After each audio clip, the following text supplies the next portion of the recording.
আমি আজ 2 মাস পর জেল থেকে বের হচ্ছি। আসলে আমাকে জামিনে বের করা হয়েছে। আমার বাবা শহরে অনেক বড় শিল্পপতি, তাই বেশি দিন জেলে থাকতে হয়নি। তাই আজ আমার জামিন হয়ে গেল। জেলখানা থেকে বেরিয়ে আনমনে হাঁটতে হাঁটতে বাসার দিকে হাঁটছি। আর রিমির কথা ভাবছি। মেয়েটাকে আমি অনেক ভালোবাসতাম, কিন্তু মেয়েটা আমার ভালোবাসা কোনোদিন বুঝলো না। খুব ভালোবাসতাম রিমিকে। রিমি দেখতে একদম ডানা কাটা পরীর মতো, যাকে দেখলে যে কোনো ছেলে ক্রাশ খাবে। এখন আমার পরিচয়টা দিয়ে নেই। আমি আহনাফ ইসলাম আরিয়ান। আমি অনার্স শেষ করে রেজাল্টের জন্য অপেক্ষা করছি। পরিচয় দিতে দিতে আমার বাসায় চলে আসলাম। বাড়ির কলিং বেল বাজালাম। কিছুক্ষণ পর আমার মা এসে দরজা খুলে দিল। আমি মাকে দেখে অনেক খুশি হলাম। 2 মাস পরে মাকে দেখলাম, কিন্তু মা আমাকে দেখে মুখটা মলিন করে কোনো কথা না বলে ভিতরে ঢুকে গেল। আজ আমার একটা অন্যায়ের জন্য মা আমার সাথে কথা বললো না। খুব খারাপ লেগেছে। মা আমার সাথে কথা না বলে মুখে একরাশ বিরক্ত নিয়ে চলে গেল আমার সামনে থেকে। আমি মার পিছু নিলাম। আমি আমার মাকে ডাকলাম, কিন্তু মা কোনো কথা বলছে না। এবার আমি দৌড়ে মার সামনে গেলাম। মা, কি হলো? আমার সাথে কথা বলছো না কেন? আমি তো রাগের মাথায় একটা ভুল করেছি, তাই বলে আমাকে এভাবে শাস্তি দেবে? আমার কোনো ছেলে নেই। আফনাফ নামে একটা ছেলে ছিল, 2 মাস আগে সে মারা গেছে। আমার কাছে তুই আমার ছেলে না। তোর ওই পাপি চেহারা আমাকে দেখাবি না, আর তোর নোংরা মুখে আমাকে কোনোদিন মা বলে ডাকবি না। তাই বলে মা কান্না করতে করতে চলে গেল রুমে। এবার মার কথা শুনে আমার 2 চোখ বেয়ে অঝোর ধারায় পানি পড়তে থাকলো। শেষ পর্যন্ত আমার মা আমাকে দূরে ঠেলে দিল। খুব কষ্ট হচ্ছে, তাই রুমে এসে দরজা বন্ধ করে অনেকক্ষণ কান্না করলাম। কান্না করতে করতে কখন যে ঘুমিয়ে পড়েছে নিজেই জানি না। ঘুম ভাঙলো দরজার ঠকঠক শব্দে। আমি উঠে দরজা খুলে দিলাম।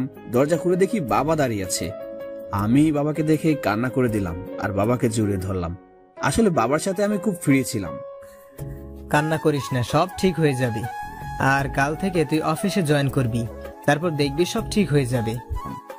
আচ্ছা বাবা, তুমি যা বলবে তাই হবে। আর একটা কথা তোকে না জানিয়ে আমি বড় একটা সিদ্ধান্ত নিয়েছি। আশা করি তুই আমার কথা রাখবি। বলো বাবা, আমি তোমার সব কথা রাখবো। আমি তোর সাথে রিমির বিয়ে ঠিক করেছি, কারণ তোর জন্য রিমির জীবন নষ্ট হোক তা আমি চাই না। তাই আমি এই সিদ্ধান্তটা নিয়েছি। তুমি যা ভালো বলছো তাই করো। আপনারা ভাবছেন এই রিমিটাকে? আসুন 2 মাস আগের কাহিনী বলছি। সকালে ঘুমিয়ে আছি, হঠাৎ ফোনের শব্দে ঘুম ভেঙে গেল। আমি বিরক্ত হয়ে ফোনটা রিসিভ করলাম। দেখি আমার বন্ধু ফোন দিয়েছে। আমার বন্ধুর নাম রাজু। ওই শালা, এত সকালে ফোন দিয়ে আমার আরামের ঘুম নষ্ট করলি কেন? আরে রাখ তোর আরামের ঘুম। আর এদিকে রিমি ভাবি অন্য একটা ছেলের সাথে এক রিক্সায় কলেজে যাচ্ছে, আর তুই তাড়াতাড়ি কলেজে চলে আয়। রাজুর মুখে রিমির কথা শুনে আমার নিমিষেই ঘুম উধাও হয়ে গেল। আমি তাড়াতাড়ি ফ্রেশ হয়ে উঠে কলেজের জন্য রওনা দিলাম। আসুন রিমির সাথে পরিচয় করে দিই। রিমি আমাদের কলেজে 2য় বর্ষের ছাত্রী। আমি রিমিকে 2 বছর ধরে ভালোবাসি। রিমিকে অনেকবার প্রপোজ করেছি, কিন্তু রিমি রাজি হয়নি। রিমিকে আমি অনেক ভালোবাসি, যা রিমিকে কেউ এরকম ভাবে ভালোবাসতে পারবে কিনা আমার জানা নেই। পরিচয় দিতে দিতে কলেজে চলে আসলাম। এসে দেখি রিমি একটা ছেলের পাশে বসে আছে আর হেসে কথা বলছে। আমার মাথায় প্রচন্ড রাগ উঠে গেল। আমি সোজা গিয়ে রিমির পাশে বসা ছেলেটির শার্টের কলার ধরে সোজা নাকে একটা ঘুষি দিলাম, আর ছেলেটির নাকে হাত দিয়ে সোজা মাটিতে বসে পড়লো। ওই, তোরে বলছি না কোন ছেলের সাথে যেন না মিশতে? তারপরে তুই কেন ওই ছেলের সাথে কথা বলছিস? আপনি ওকে মারলেন কেন? আপনি জানেন ছেলেটি কি হয় আমার? ও আমার কাজিন হয়। আসলে আপনাদের মতো বখাটের জন্য আমাদের মতো মেয়েরা আজ অসুরক্ষিত। আপনি একটা বখাটে। আর যাই হোক, আপনাকে ভালোবাসা যায় না। রিমি, আমি সরি। আমি তোমাকে অনেক ভালোবাসি, আর এই জন্য তোমার পাশে অন্যকেও আমি সহ্য করতে পারি না। প্লিজ আমাকে ক্ষমা করে দাও। আমি কোনো রাস্তার বখাটে মাস্তানকে ভালোবাসতে পারবো না, যে কিনা রাস্তার কুকুরদের মতো মেয়েদের পেছনে পড়ে থাকে। তাই বলে রিমি চলে গেল কলেজ থেকে। রিমির কথা শুনে খুব কষ্ট হতে লাগলো। যাকে আমি নিঃস্বার্থভাবে ভালোবাসলাম সে আমাকে রাস্তার কুকুর বলল। কিন্তু হঠাৎ করে মাথায় প্রচন্ড রাগ উঠে গেল। আমাকে রাস্তার বখাটে মস্তান বলল। যদি বখাটে মস্তান হই, তাহলে বখাটের মতোই রিমির ভালোবাসা আদায় করে নেব। কাল রিমিকে দেখাবো বখাটেরা কিভাবে ভালোবাসে। পরের দিন সকালে রিমির জন্য অপেক্ষা করছি রাস্তায়। আজ রিমিকে বখাটে বলার শাস্তি পেতে হবে। কিছুক্ষণ পর রিমি আসলো, তবে আজ একা এসেছে। কোনো কথা না বলে রিমিকে জোর করে তুলে নিয়ে বাইকে বসে প্রচন্ড স্পিডে বাইক চালিয়ে একটা পুরনো ভাঙা ঘরে নিয়ে চলে আসলাম। আসার সময় রিমি অনেক চিৎকার করছিল আর অনেক ভয় পেয়ে গিয়েছিল। রিমি দেখো, আমি তোমাকে অনেক ভালোবাসি। তোমাকে আমি কোনো হার্ট করতে চাই না। তোমাকে আমি 2 বছর ধরে ভালোবাসি, কোনোদিন তোমার সাথে খারাপ বিহেভ করিনি। তাহলে কেন আমাকে ভালোবাসতে পারবে না? তুমি বখাটে মাস্তান, তা তোমার এমন আচরণই বোঝা যায়। তুমি যদি আমার সত্যি ভালোবাসতে তাহলে আমাকে এমনভাবে তুলে নিয়ে আসতে পারতে না, কারণ এগুলো রাস্তার বখাটেগুলাই পারে এমন কাজ করতে, যার কারণ তার মা বাবা তাকে ঠিকভাবে কোনোদিন শাসন করেনি।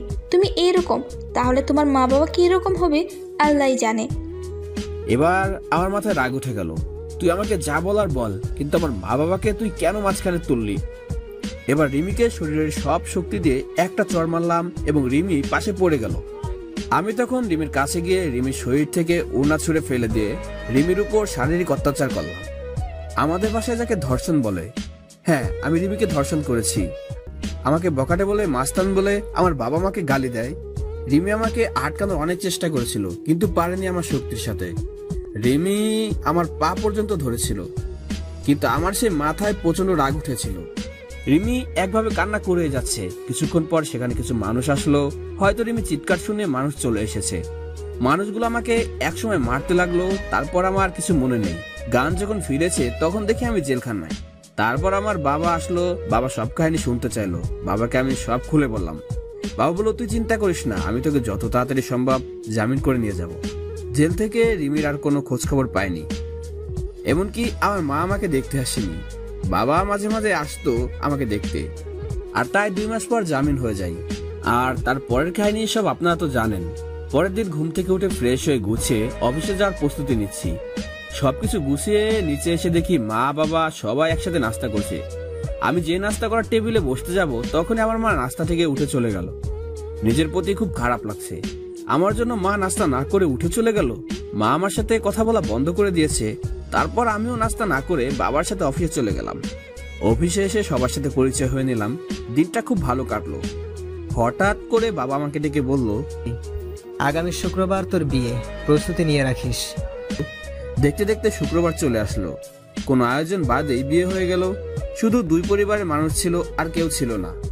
এখন বাসর ঘরের সামনে দাঁড়িয়ে আমি ভাবছি রিমির সামনে কোনো মুখ নিয়ে যাব।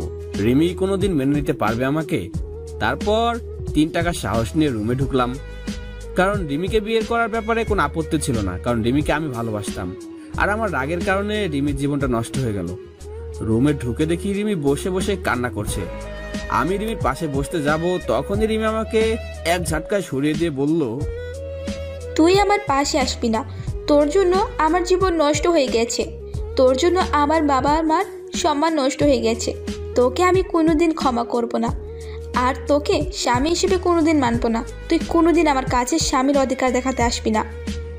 রিমি, আমি তোমাকে এর আগেও ভালোবাসতাম আর এর পরেও ভালোবাসবো। সেদিন রাগের মাথায় ওসব করেছি, প্লিজ আমাকে ক্ষমা করে দাও। আমার ঘুম আসছে, ঘুমাবো।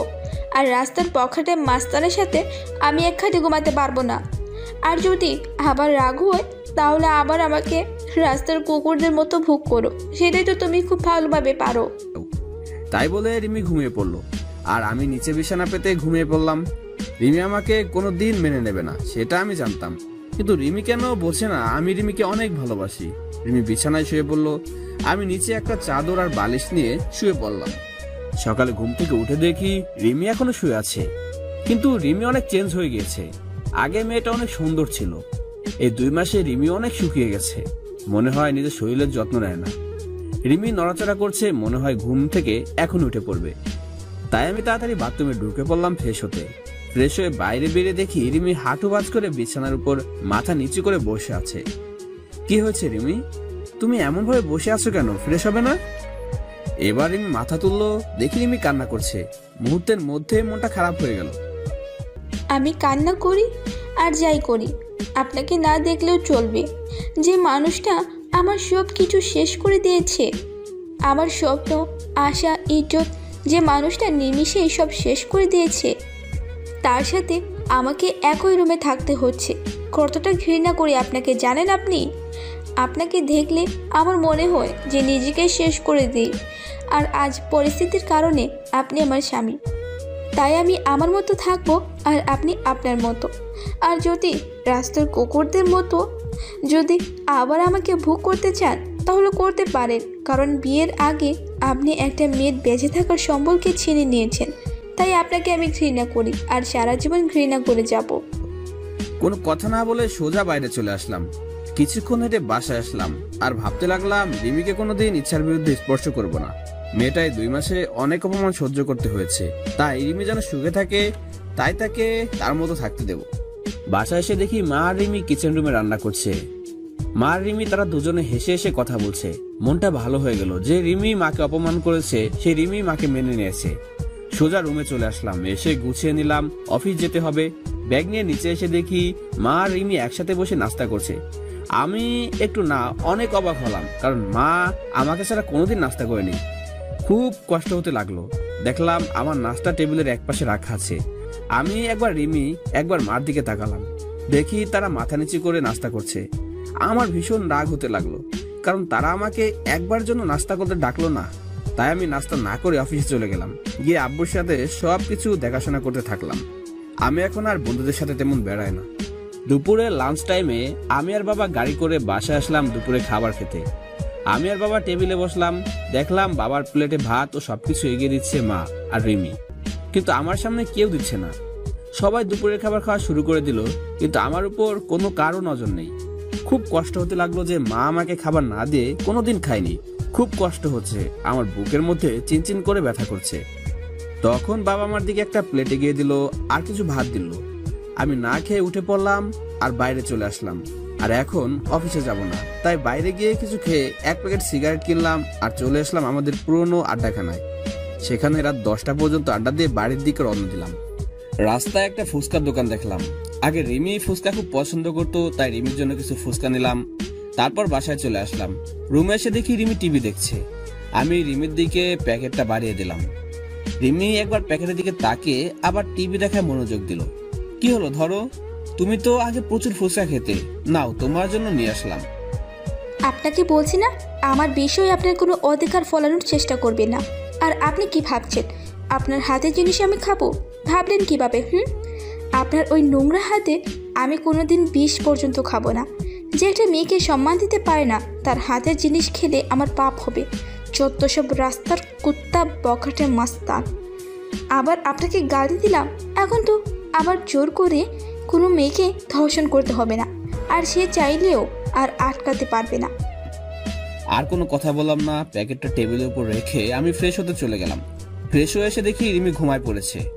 আমি কিছুক্ষণ রিমির দিকে তাকিয়ে শুয়ে পড়লাম, কারণ রিমি যত আমাকে গালি দিক এসবের জন্য আমিই দায়ী, আর আমি রিমিকে অনেক ভালোবাসি। এভাবে কিছুদিন চলে গেল। এই কয়েকদিন মা আমার সাথে একবারও কথা বলেনি, আর রিমি কথা বললে গালাগালি দিত আর অবহেলা করত। আমি আর সহ্য করতে পারছি না আপনজনের অবহেলাগুলো। আমি এই কদিনে বাড়িতে খাবার খাইনি, কিন্তু কেউ একবার জিজ্ঞাসা করেনি কিছু খাইছি কিনা। আজ অফিসে বসে কাজ করছি, আর তখন বাবা এসে বলল রিমি নাকি হঠাৎ করে শরীর খারাপ হয়েছে, মাথা ঘুরে পড়ে গেছে। আমি আর বাবা তাড়াতাড়ি গাড়ি নিয়ে বাসায় চলে আসলাম। এসে দেখি রিমি আর মা রিমির সাথে কথা বলছে। রিমি বিছানায় শুয়ে আছে আর মা রিমির মাথায় হাত বুলিয়ে দিচ্ছে। আমি আসা মাত্রই মা রুম থেকে চলে গেল।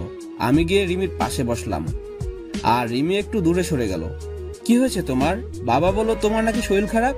কি হলো বলো, কি হয়েছে? বড় সমস্যা হলে ডাক্তারের কাছে নিয়ে যাব। আমি মা হতে চলেছি। কি? আমি বাবা হতে চলেছি? এত খুশি সংবাদ, আর তুমি মন খারাপ হয়ে বলছো কেন? তুমি জানো আমি কত খুশি। আমি অ্যাবর্শন করব। মানে ঠিক বুঝলাম না। আমি এই বাচ্চা চাই না, আমি অ্যাবর্শন করব। কি বলছো এসব? বাচ্চা অ্যাবর্শন করবে মানে? পাগল হয়েছে নাকি তুমি? আমি কিছুতে এটি হতে দেব না। আমার বাচ্চা আমি নষ্ট করতে দেব না। আমার পেটে আমি কোনো বখাটে মাস্তান দর্শককারীর বাচ্চা রাখতে পারবো না। আমার পেটে কোনো অমানুষের বাচ্চা রাখতে দেব না। তাই আমি ডিসিশন নিয়েছি, আমি অ্যাবর্শন করব। রিমি, তুমি যা শাস্তি দিবে আমাকে দাও, কিন্তু আমার নিষ্পাপ বাচ্চাকে তুমি কোনো ক্ষতি করো না। সে তো আর কোনো দোষ করেনি। প্লিজ তুমি এমন করো না। তুমি আমাকে যা শাস্তি দিবে আমি সব মাথা পেতে নেব, কিন্তু আমার বাচ্চাটাকে কোনো ক্ষতি করো না। তোমার পায়ে ধরি, প্লিজ এমন বড় শাস্তি আমাকে দিও না। আমার পেটে যে বাচ্চা, সে একটা অমানুষের বাচ্চা, একজন বখাটের বাচ্চা, যে নিজের ভালোবাসা পাওয়ার জন্য একটা মেয়েকে জীবিত লাশ করে দিতে পারে। আর তার বাচ্চা বড় হয়ে তার বাবার মতো হবে না, সেটা কেউ বলতে পারবে? তাই আমার পেটে কোনো অমানুষের বাচ্চা ধরে রাখতে পারবো না। আর এই বাচ্চা যদি বড় হয়ে তার বাবার মতো অমানুষ হয়, তাই আগে থেকে পৃথিবীতে কোনো অমানুষ নিয়ে আসতে পারবো না। প্লিজ রিমি, তুমি আমাকে যা বলার বলো, কিন্তু আমার বাচ্চাটাকে কিচ্ছু বলো না। আমি তোমাকে কথা দিলাম, আমার বাচ্চা পৃথিবীর আলো দেখার সাথে সাথে তোমার থেকে অনেক দূরে নিয়ে যাব। আমার বাচ্চার চেহারা পর্যন্ত তোমাকে দেখতে দেব না। তার আগে আমি সবকিছু ছেড়ে চলে যাব। আমার কান্না দেখে রিমির হয়তো কিছুটা মায়া হলো, তাই সে আর কিছু বলল না, আমার সামনে থেকে উঠে চলে গেল। আমি ওখানে বসে বসে ভাবছি, নিজের সন্তানকে কেউ যদি এভাবে বলে আর কোনোদিন জানা ছিল না। রিমির সাথে না হয় আমি একটা অন্যায় করেছি, কিন্তু সে তো আমার বউ হয়। আমি তো রিমিকে বউয়ের মর্যাদা দিয়েছি, তাহলে কেন রিমি আমার সাথে এমন করছে? রিমিকে তো আমি অনেক ভালোবাসি, রিমি কেন বোঝে না? বাইরে চলে আসলাম আর এক প্যাকেট সিগারেট নিয়ে নিলাম, নিয়ে ছাদে চলে আসলাম আর মনে সব দুঃখ ধোয়ার সাথে উড়িয়ে দিচ্ছি। আমার সন্তান জন্ম দেওয়ার সাথে সাথে আমি সবার থেকে ওকে দূরে সরিয়ে চলে যাব। কেউ যেন তাকে অমানুষের বাচ্চা বলতে না পারে। রিমি তো আমার সন্তানকে কোনোদিন মেনে নেবে না, তাই সবাই বোঝার আগে আমি আমার সন্তানকে নিয়ে অনেক দূরে চলে যাব। চাইলেই আর কেউ খুঁজে পাবে না। সিগারেট শেষ করে নিচে আসলাম, এসে দেখি সবাই একসাথে বসে রাতের খাবার খাচ্ছে। আমার মনটা আবার খারাপ হয়ে গেল।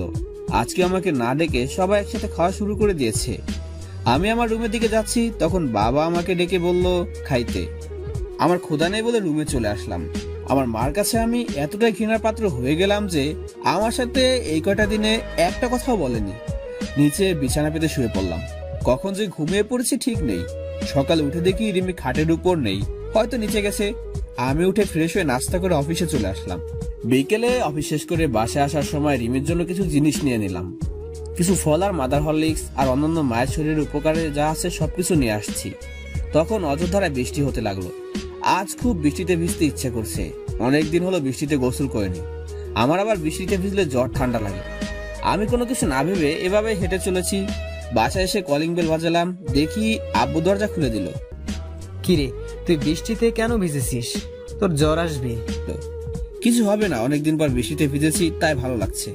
আমার রুমে চলে আসলাম। এসে দেখি রিমি জানালার গ্রিল ধরে এক মনে বাইরে তাকিয়ে আছে। রিমিকে ডাক দিলাম, রিমি আমার দিকে তাকালো। আমি রিমির হাতে ফল আর হরলিক্সের প্যাকেটটা দিতে যাব, তখন রিমি চিৎকার করে রেগে বলল, আপনাকে এসব আনতে বলেছি কে? এইসব ঠং করার কোনো দরকার নেই। আমার জীবনটা শেষ করে এখন নাটক করতে আসছে। যত সব ঠং দেখলে পাচ্ছি না। আর আপনি ভাবলেন কি করে একটা অমানুষের হাতের জিনিস আমি খাবো? যদি সারাদিন না খেয়েও থাকি তবু আপনার মতো একটা অমানুষের কোনো জিনিস খাবো না। রিমি, আমি এসব কিছু আনতে চাইনি, শুধু আমাদের বাচ্চাটার জন্য নিয়ে এসেছি। তুমি আমাকে যেভাবে শাস্তি দিবে দাও, আমার বাচ্চাটাকে কোনো শাস্তি দিও না। তুমি এগুলো আমার বাচ্চার জন্য নিয়মিত খাও। আমাদের বাচ্চা মানে শুধু আপনার বাচ্চা, আমার কোনো বাচ্চা নেই। তাও আবার আপনার মতো একটা জানোয়ারের বাচ্চা নেব? কোনোদিন আমি সম্ভব না। আচ্ছা, শুধু আমার বাচ্চা, তোমাকে বাচ্চার মা বলে আমি কোনোদিন পরিচয় দেব না। তুমি নিশ্চিন্তে থাকতে পারো, শুধু আমার বাচ্চাটার জন্য এগুলো খাও। এবার রিমি রাগী মুখে আমার হাত থেকে প্যাকেটটা নিয়ে অন্য রুমে চলে গেল আর আমি ফ্রেশ হতে চলে গেলাম। ফ্রেশ হয়ে এসে দেখি রিমি বিছানায় শুয়ে পড়েছে। আমি ফ্লোরে বিছানা পেতে শুয়ে পড়লাম। মাঝরাতে আমার শরীরে কাঁপুনি দিয়ে জ্বর আসলো। আমি একটা চাদর নিয়ে শুয়ে পড়লাম। যখন ঘুম ভাঙলো তখন দেখি সকাল 12টা বেজে গেছে আর আমার পাশে বাবা বসে আছে আর মাথায় পানি দিচ্ছে। তাহলে সারা রাত আমার শরীরে জ্বর ছিল, কিন্তু রিমি তো জানার কথা যে আমার জ্বর এসেছে। হয়তো রিমি আমার উপর ঘৃণা করে আমার শরীরে হয়তো স্পর্শ করেনি। বাবা, তুমি এখানে? রিমির মা কোথায়? সকালে অফিসে গিয়ে দেখি তুই আসিসনি, আবার ফোন বন্ধ। তাই আমি বাড়িতে এসে দেখি তুই জ্বরের শরীরে কাঁপুনি দিয়ে উঠেছে, তাই মাথায় পানি দিয়ে দিচ্ছি। আমার চোখ দিয়ে কয়েক ফোঁটা পানি বের হয়ে গেল। আমার মার জন্য আমার উপর মায়া হলো না। আমি রিমিকে তো আমি নিজের থেকেও ভালোবাসি, তাহলে রিমি অন্তত একটু দেখতে যেত আমি মারা গেছি না বেঁচে আছি। বাবা কিছু খাবার নিয়ে আসবে রাতে, তাই কিছু খাওয়া হয়নি। একটু বস, আমি বৌমাকে পাঠিয়ে দিচ্ছি। না বাবা, দরকার নেই, আমি বাইরে খেয়ে নিব। আমি সব বুঝি রে বাবা, মেয়েটা তোকে এখনো ক্ষমা করতে পারেনি। আমি নিয়ে আসছি খাবার। তাই বলে বাবা চলে গেল নিচে খাবার আনতে, আর আমি বিছানায় শুয়ে আছি। তখন রিমি রুমে আসলো আর আমার দিকে একবার তাকিয়ে নিজের কাজ সেরে আবার রুমের বাইরে চলে গেল। আমি যে মেয়েটাকে নিজের জীবনে চাইতে বেশি ভালোবাসি, সেই মেয়েটা আমার প্রতি একটু মায়া কাজ করে না। যেদিন আমি থাকবো না সেদিন বুঝতে পারবে কতটা ভালোবেসেছিলাম তাকে। সেদিন হয়তো আর আমাকে পাবে না। সবকিছুর মায়া ত্যাগ করে চলে যাব, তখন আমার উপরে আর কারো রাগ থাকবে না, কেউ আমাকে অমানুষ জানোয়ার বকাটে বলবে না। তারপর বাবা আমাকে খাবার দিয়ে গেল, আমি খেয়ে নিলাম। তারপর বিকেলের দিকে একটু শরীরটা ভালো হলো, আমি আস্তে আস্তে উঠে বাইরে চলে আসলাম, আর কিছু খেয়ে নিলাম।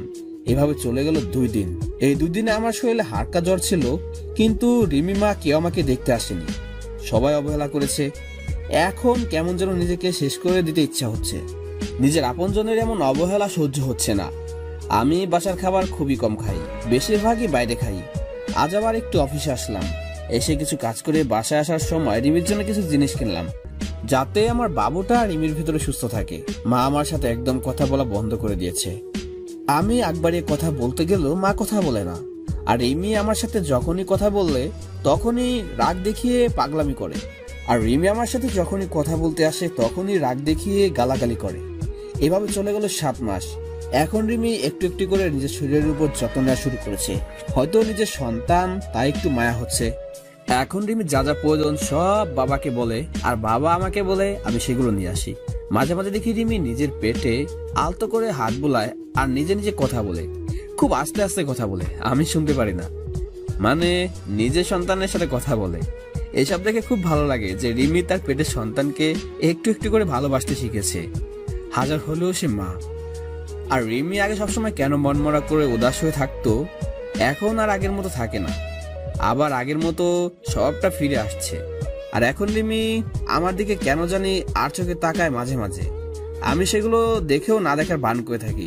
হয়তো নিজের বাচ্চার সাথে সাথে আমার উপরও একটু একটু মায়া জমতে শুরু করেছে, কিন্তু সেদিক থেকে আমার কোনো ইচ্ছাই নেই। আমি সারাদিন আমার মতো থাকি আর রিমি রিমির মতো। আজ মাঝরাতে হঠাৎ করে ঘুম ভেঙে গেল, উঠে দেখি রিমি ঘুমিয়ে আছে আর একটা হাত রিমির পেটের উপর, হয়তো বাচ্চাকে আদর করতে করতে ঘুমিয়ে পড়েছে। আমি এবার উঠে রিমির পাশে গিয়ে বসলাম আর আমার হাতটা রিমির পেটে আলতো করে রাখলাম। খুব ভালো লাগছে, আমার ছোট বাবুটা রিমির মধ্যে আস্তে আস্তে বড় হচ্ছে। আস্তে আস্তে মাথাটা নিচু করে রিমির পেটে চুমু দিতে যাব, তখন রিমির ঘুম ভেঙে যায়। আর রিমির পেটে আমার হাত দেখে এবং আমার মুখটা রিমির পেটের কাছে দেখে রিমির চোখ রাগে ভরে গেল, আর রিমি আমাকে আমার পাওনাটা বুঝিয়ে দিল। ঠাস ঠাস কে 2টা চোর মারলো আর আমাকে ধাক্কা দিয়ে দূরে সরিয়ে দিল। আমি গালে হাত দিয়ে রিমির দিকে একদৃষ্টিতে তাকিয়ে আছি, আর রিমির চোখ দিয়ে যেন আগুন বের হচ্ছে। কুত্তা, তুই আবার কাছে কেন এসেছিস? আমার জীবনটা নষ্ট করে তোর শান্তি হয়নি ছোট লোক একটা? তোর কোনো মনুষ্যত্ববোধ নেই? তুই দেখেছিস আমার পেটে 7 মাসের বাচ্চা, তারপরও তুই কিভাবে আমার কাছে আসিস? হ্যাঁ, তোর মতো জানোয়ারকে আমার আর বিশ্বাস নেই। ছি ছি ছি, মনে হচ্ছে আমি এখনই এই পৃথিবী ছেড়ে চলে যাই, সব কিছু ছেড়ে। প্লিজ রিমি, তুমি বিশ্বাস করো আমার কোনো খারাপ উদ্দেশ্য ছিল না, আমি আমার সন্তানকে একটু স্পর্শ করতে চেয়েছিলাম। তুমি বিশ্বাস করো আমার কোনো খারাপ উদ্দেশ্য ছিল না। বিশ্বাস করব তোকে? তুই ভাবলি কি করে? তোর মতো একটা ছোট লোক জানোয়ার রাস্তার কুকুরকে বিশ্বাস করব?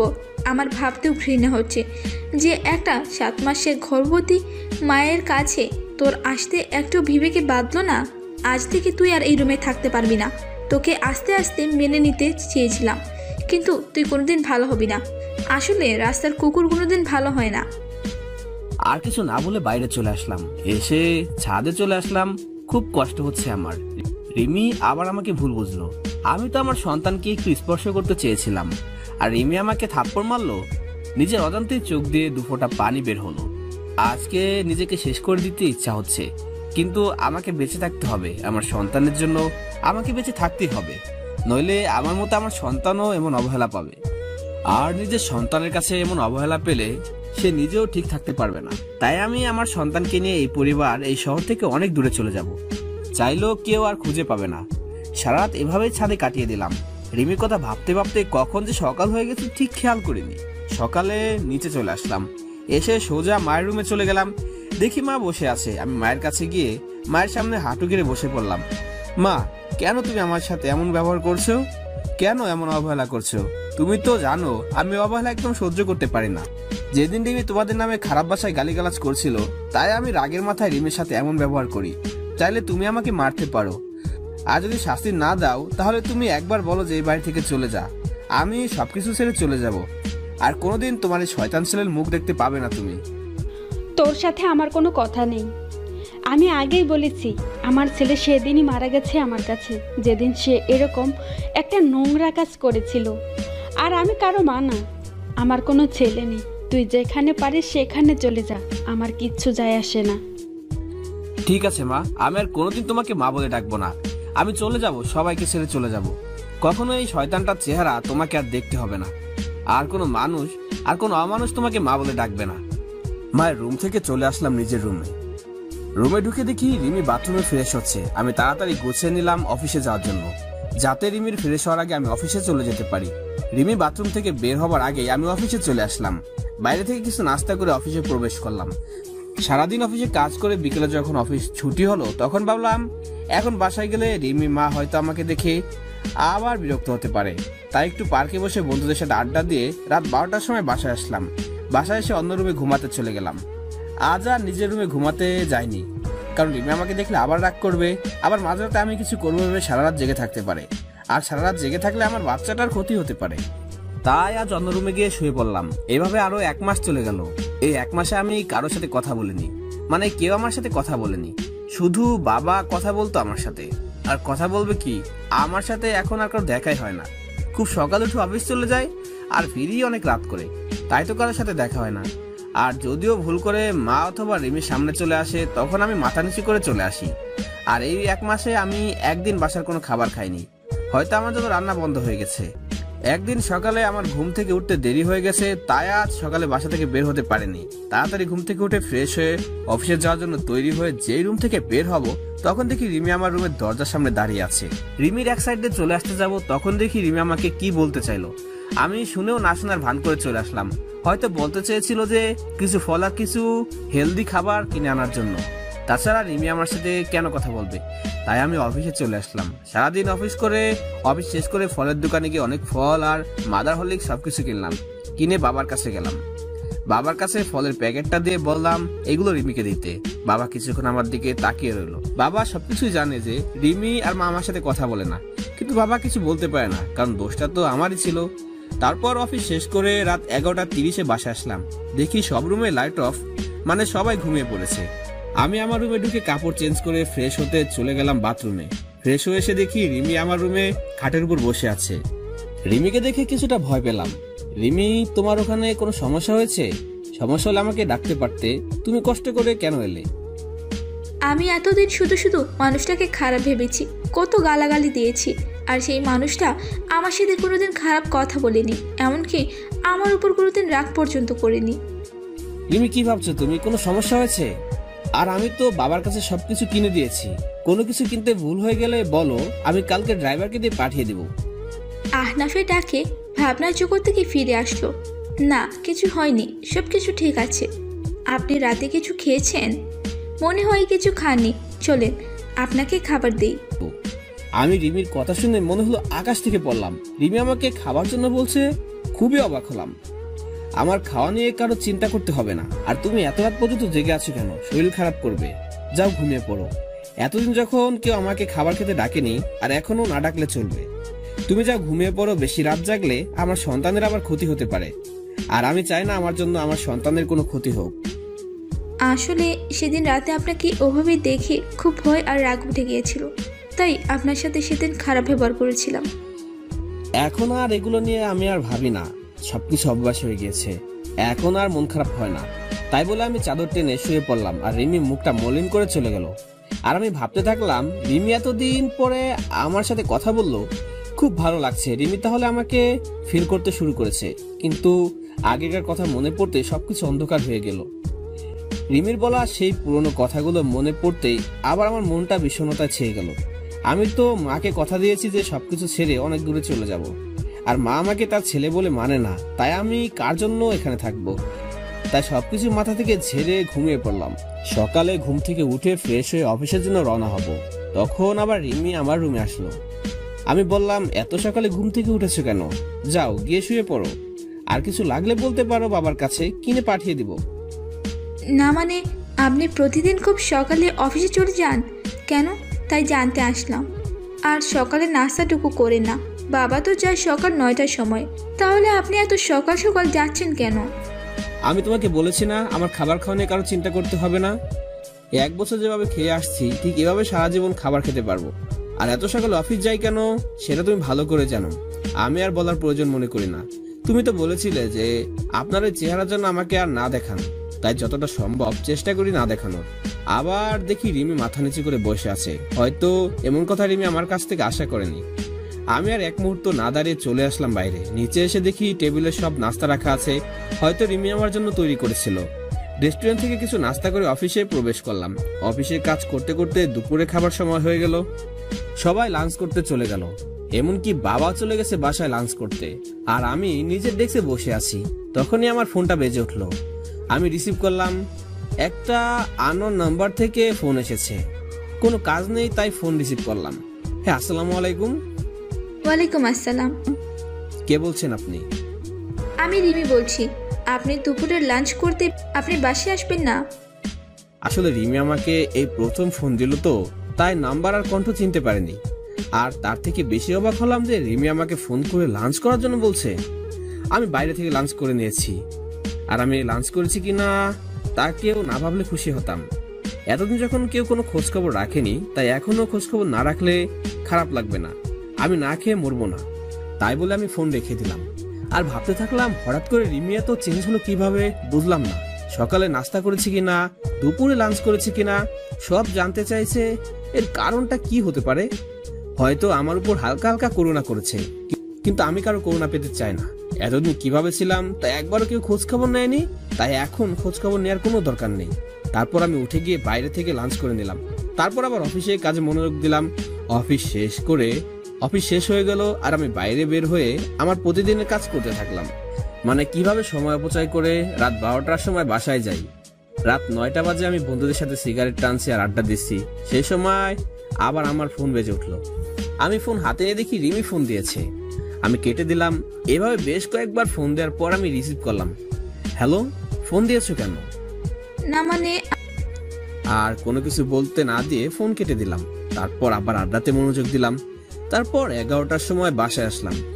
এসে কাপড় চেঞ্জ করে ফ্রেশ হতে চলে গেলাম। ফ্রেশ হয়ে এসে আমার রুমের বেলকনিতে দাঁড়িয়ে সিগারেট খাচ্ছি আর পুরোনো কথা ভাবছি। আপনি সিগারেট কেন খাচ্ছেন? জানেন না এইসব খাইলে শরীর খারাপ হয়? আমি চমকে উঠলাম পিছনে তাকিয়ে। দেখি রিমি কথাগুলো বলল। আমি সিগারেট খেয়ে বসে আছি, তাই সিগারেটের বিষয়ে আর কোনো কথা না বললে খুশি হব। প্লিজ ওইটা ফেলে দিন, খাসি হচ্ছে আমার আর কষ্ট হচ্ছে, প্লিজ ফেলে দেন। দেখলাম রিমি এক হাত পেটে দিয়ে কাশতে লাগলো। আমার বুকের মধ্যে কেমন যেন অজানা এক ব্যথা অনুভব করলাম, কারণ রিমিকে যে আমি এখন অনেক ভালোবাসি, আর তার মধ্যে গড়ে উঠেছে আমার বাবুটা। তাই সিগারেট ফেলে দিয়ে রিমির এক হাত ধরে বিছানার উপর বসালাম আর এক গ্লাস পানি এগিয়ে দিলাম। এত রাতে না ঘুমে এখানে কি করছো? আর আমার চেহারা দেখা তো তোমার পাপ। তুমি আমার রুমে এসেছো, আমাকে দেখছো, কথা বলছো, তোমার পাপ হবে। তুমি চলে যাও আর হাতটা রুমে গিয়ে ডেটল দিয়ে পরিষ্কার করে নিবে, কারণ আমি তো একটা অমানুষ, আর একজন নোংরা মানুষ কাউকে স্পর্শ করলে তা ভালোভাবে ধুয়ে পরিষ্কার করে দিতে হয়। রিমি আমার দিকে কেমন কান্না কান্না ভাবে তাকিয়ে আছে, মনে হয় এখনই কেঁদে দিবে। চোখে পানি জমা হয়ে গিয়েছে। প্লিজ আমাকে আপনি ক্ষমা করে দিন। আপনার সাথে অনেক খারাপ ব্যবহার করেছি, অনেক অবহেলা করেছি, প্লিজ মাফ করে দাও। তুমি কেন মাপ চাইছো? তোমার তো কোনো দোষ নেই, সব দোষ তো আমার, কারণ আমি যে একটা জানোয়ার, রাস্তার কুকুর, অমানুষ। আর সবচেয়ে বড় অন্যায় করেছি তোমার জীবনটা নষ্ট করে। তুমি আমাকে মাফ করে দিও তোমার সুন্দর জীবনটা নষ্ট করার জন্য। হয়তো তুমি আমার থেকে ভালো কাউকে আশা করেছিলে, কিন্তু তোমার জীবনে আমার মতো একটা অমানুষ আসবে তুমি হয়তো এটা আশা করোনি। যা হবার হয়ে গেছে, তুমি এখন গিয়ে ঘুমিয়ে পড়ো। আর তোমার জীবন আগের মতো সুন্দর করে দেওয়ার দায়িত্ব আমার। তুমি আবার আগের মতো চলাফেরা করবে, শুধু আমার বাবুটা বাইরে আসতে দাও, তোমাকে চিরদিনের জন্য সুখী করে দেব। যা, অনেক রাত হয়ে গেছে, বেশি রাত জাগলে শরীর খারাপ করবে, তাই ঘুমিয়ে পড়ো। আমি রিমির দিকে তাকিয়ে দেখি রিমি কান্না করছে। হয়তো ওর আর বলার কিছু নেই, কারণ এই কথাগুলো রিমি একদিন আমাকে বলেছিল। তারপর আমি আর একটা সিগারেট ধরে বেলকুনিতে চলে আসলাম, আর রিমি কান্না করতে করতে চলে গেল নিজের রুমে। পরের দিন আবার একই সময় বের হয়ে গেলাম অফিসে। লাঞ্চের সময় আবার রিমি ফোন দিয়ে বলল বাবার সাথে যেন আমি বাসায় আসি লাঞ্চ করতে, কিন্তু আমি যাইনি, কারণ আমাকে দেখলে মা আবার বিরক্ত হতে পারে। আমি চাই না আমার জন্য আমার মা না খেয়ে থাকুক, তাই আমি আর যাইনি। কিছুক্ষণ পর রিমি আবার ফোন করলো। কি ব্যাপার, আপনাকে না বাবার সাথে বাসায় আসতে বললাম? আপনি কেন আসলেন না? আমি দুপুরে এখন খাই না, না খাওয়ার অভ্যাস হয়ে গিয়েছে। আর এখন আবার খাওয়া শুরু করলে অভ্যাসে পরিণত হবে, তাই আমারটা বাদ দিয়ে তোমারটা চিন্তা করো।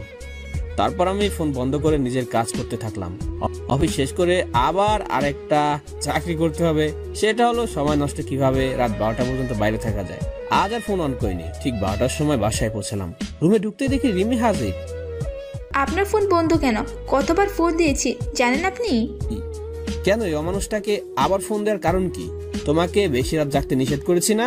তারপর কেন রাত জাগো? হ্যাঁ, রাত জাগলে আমার সন্তানটার ক্ষতি হতে পারে, তাই বেশি রাত জাগবে না, যাও ঘুমিয়ে পড়ো। রিমি আবার আমার দিকে কাঁদো কাঁদো মুখে তাকিয়ে আছে, আমার চোখের কোণে পানি জমতে শুরু করেছে। রিমি চোখ মুছে বলল, না আসলে ডেলিভারির আর তো বেশি দিন সময় নেই, আর 1 মাস সময় আছে। তাই বলছিলাম কি, এই 1 মাস আমার রুমে ঘুমাবেন? কেন তোমার রুমে কেন? তাছাড়া একটা জানোয়ার তোমার রুমে থাকলে তোমার সমস্যা হতে পারে। না, কোনো সমস্যা হবে না, আরও ভালো হবে। বলা যায় না কখন ডেলিভারি পেইন উঠে যাবে, আর রাতে কখন কি লাগে ঠিক মতো নিতে না পারি, তাই। আর পরে যদি বাচ্চার কোনো প্রবলেম হয়, তাই। এবার আমি কিছু বললাম না, কারণ সবার আগে আমার বাবুটা, তারপরে অন্য কেউ। তাই রিমির সাথে আমি রুমে চলে আসলাম। রিমি বিছানায় ঘুমালো আর আমি সোফায় ঘুমালাম। তারপর রিমির ঘুম থেকে ওঠার আগে আমি অফিসে চলে আসলাম। পরের দিন এভাবে কাজ করে রাতে রিমির রুমে সোফায় শুয়ে আছি। তখন রিমি বলল, আচ্ছা আমাদের বাবু হলে বাবুর নাম কি রাখবেন?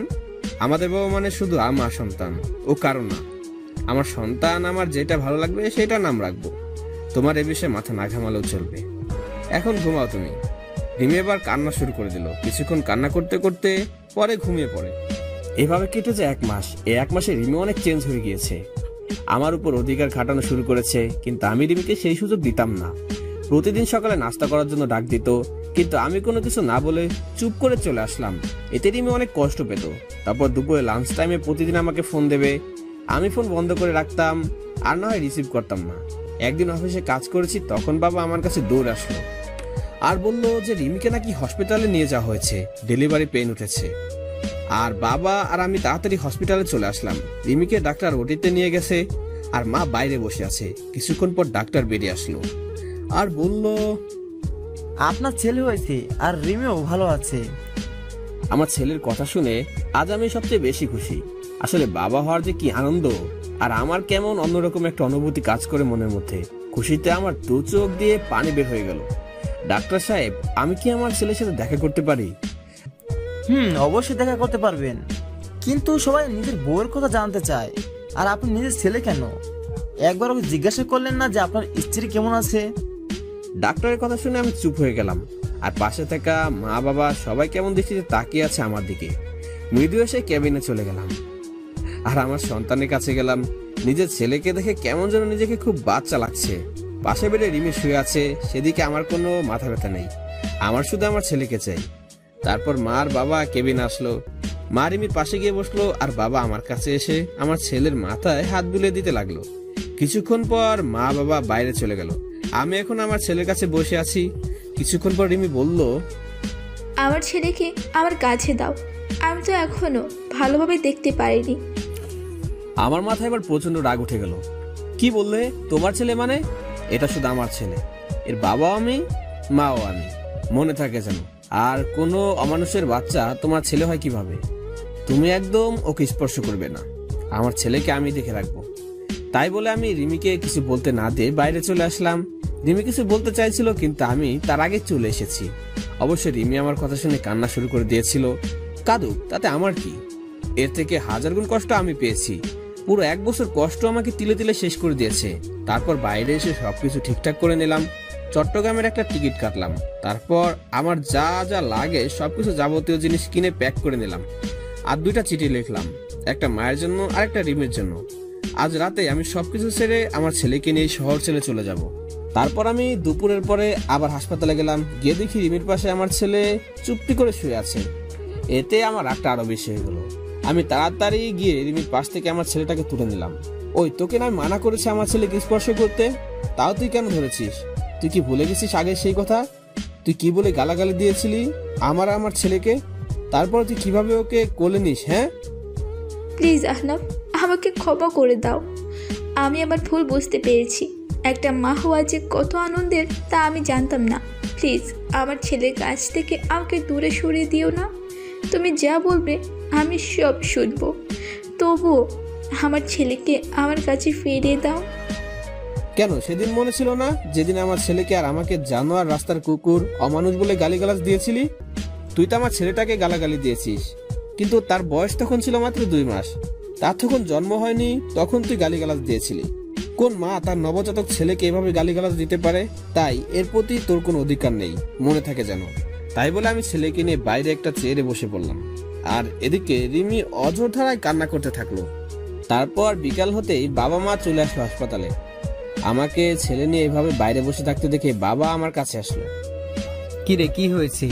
আমার দাদু ভাইকে নিয়ে বাইরে বসে আছিস কেন? ভিতরে গিয়ে বস। বাবা আমাকে ক্ষমা করবেন, আমার ছেলেকে আমি দেখতে পারবো। মা, বাবা, রিমি আমার ছেলের উপর কোনো অধিকার না দেখালে খুশি হব।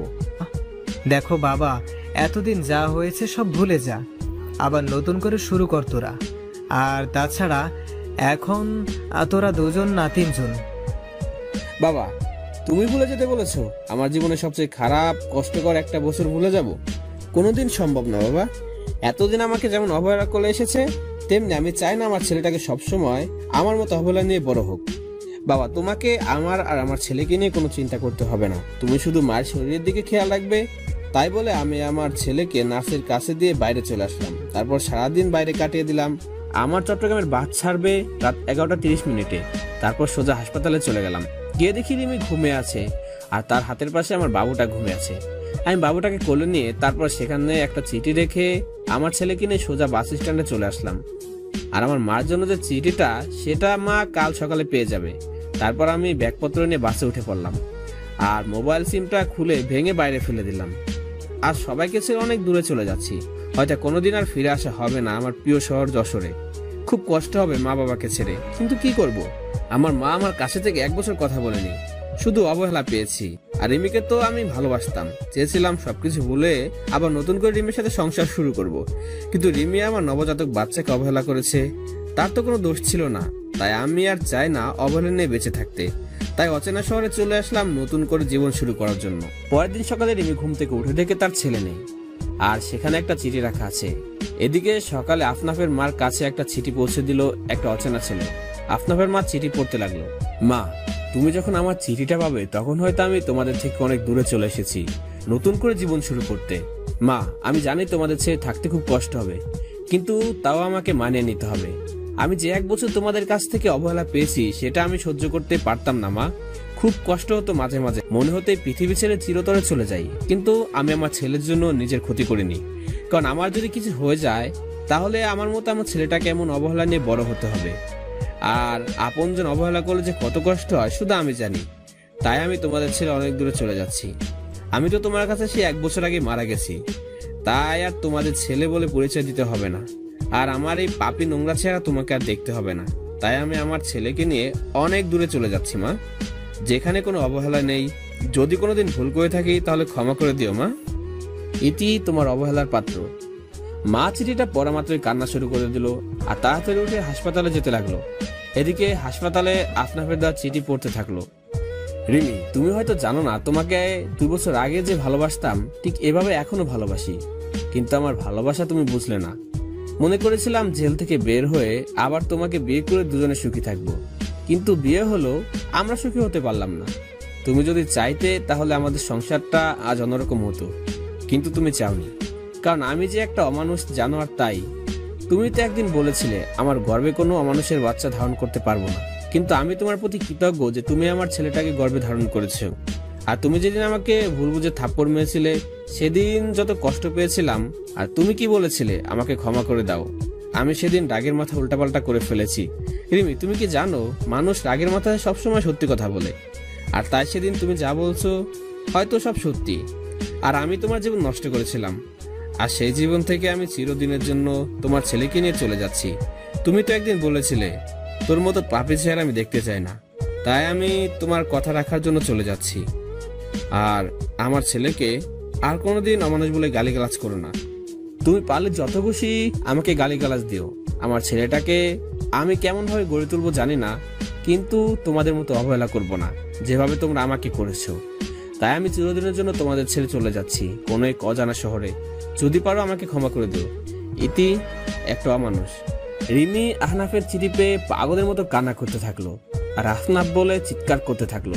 তখনই আফনাফের মা আসলো রুমে, আর রিমি আফনাফের মাকে জড়িয়ে ধরে চিৎকার করে কান্না করতে থাকলো, আর বারবার আফনাফ ফিরে আসো, আমার ছেলেকে ফিরে দাও বলে চিৎকার করে কান্না করতে থাকলো। আর এদিকে আফনাফ তার ছোট ছেলেকে নিয়ে এক অচেনা শহরে চলে আসলো। কাউকেই চিনে না, কোথায় থাকবে আফনাফ সেটাও জানে না। পরের দিন আমি আমার ছেলেকে নিয়ে একটা চায়ের দোকানে বসে আছি। আমি হালকা নাস্তা করে আমার ছেলের জন্য দুধ কিনে তাকে কষ্ট করে খাওয়ালাম। অনেক হয়েছে, এবার আমার ছেলের একটা নাম রাখতে হবে। তাই আমার ছেলের নাম আব্দুল্লাহ আল সামি রাখলাম, কিন্তু আমি তাকে সামি বলে ডাকবো। আপনারাও ডাকতে পারেন সামি বলে। তারপর দোকানে আর কিছুক্ষণ বসে থাকার পরে হঠাৎ করে দোকানদার বলল, কি ব্যাপার, আপনি এতটুকু বাচ্চা নিয়ে এভাবে ঘুরে বেড়াচ্ছেন কেন? আর বাচ্চার মা কোথায়? আসলে আমি এই শহরে নতুন, তাই কাউকে চিনি না, আর থাকার একটা জায়গাও নেই, আর বাচ্চার মা নেই। আমি তার মা, আমি তার বাবা। তারপর দোকানদার কি যেন ভেবে বলল, আপনি চাইলে আমার বাড়ির পাশে একটা ছোট বাড়ি আছে, আপনাদের দুজনের থাকার জন্য বেশ ভালো জায়গা। আমি দোকানদারের কথা শুনে বেশ খুশি হলাম। আমি আর কিছু না ভেবে তার কথায় রাজি হয়ে গেলাম। তারপর তিনি আমাকে বাসাটা দেখিয়ে দিয়ে চলে গেল, আর বলল আমার বাড়িটা পাশেই। আমি আমার মেয়েকে বলে যাচ্ছি, তারপর আপনার যা যা লাগে সবকিছু যেন সে দেখে নেয়, আর কোনো সমস্যা হলে আমার মেয়েকে বলবেন। দোকানদার তাই বলে চলে গেল, আর আমি ঘরটা একটু দেখে নিয়ে কাজ শুরু করে দিলাম, মানে ঘর গোছানোর কাজ। কিছুক্ষণ পর দেখি একটা মেয়ে আসলো রুমে। ও, আপনি তাহলে তিনি যার কথা বাবা বলে গেল? তার মানে ইনি দোকানদারের মেয়ে হয়তো। দেখতে মাশাআল্লাহ বেশ সুন্দর, তবে গরিব বলে বেশি সাধারণভাবে চলাফেরা করে, তাই সৌন্দর্যটা বেশি ফুটে উঠছে না। জি, আমি এই ঘর ভাড়া নিয়েছি। আসলে এখানে কাউকে চিনি না তো, তাই আপনাকে আসতে হলো। আপনি একটু দেখিয়ে দিলেই হবে।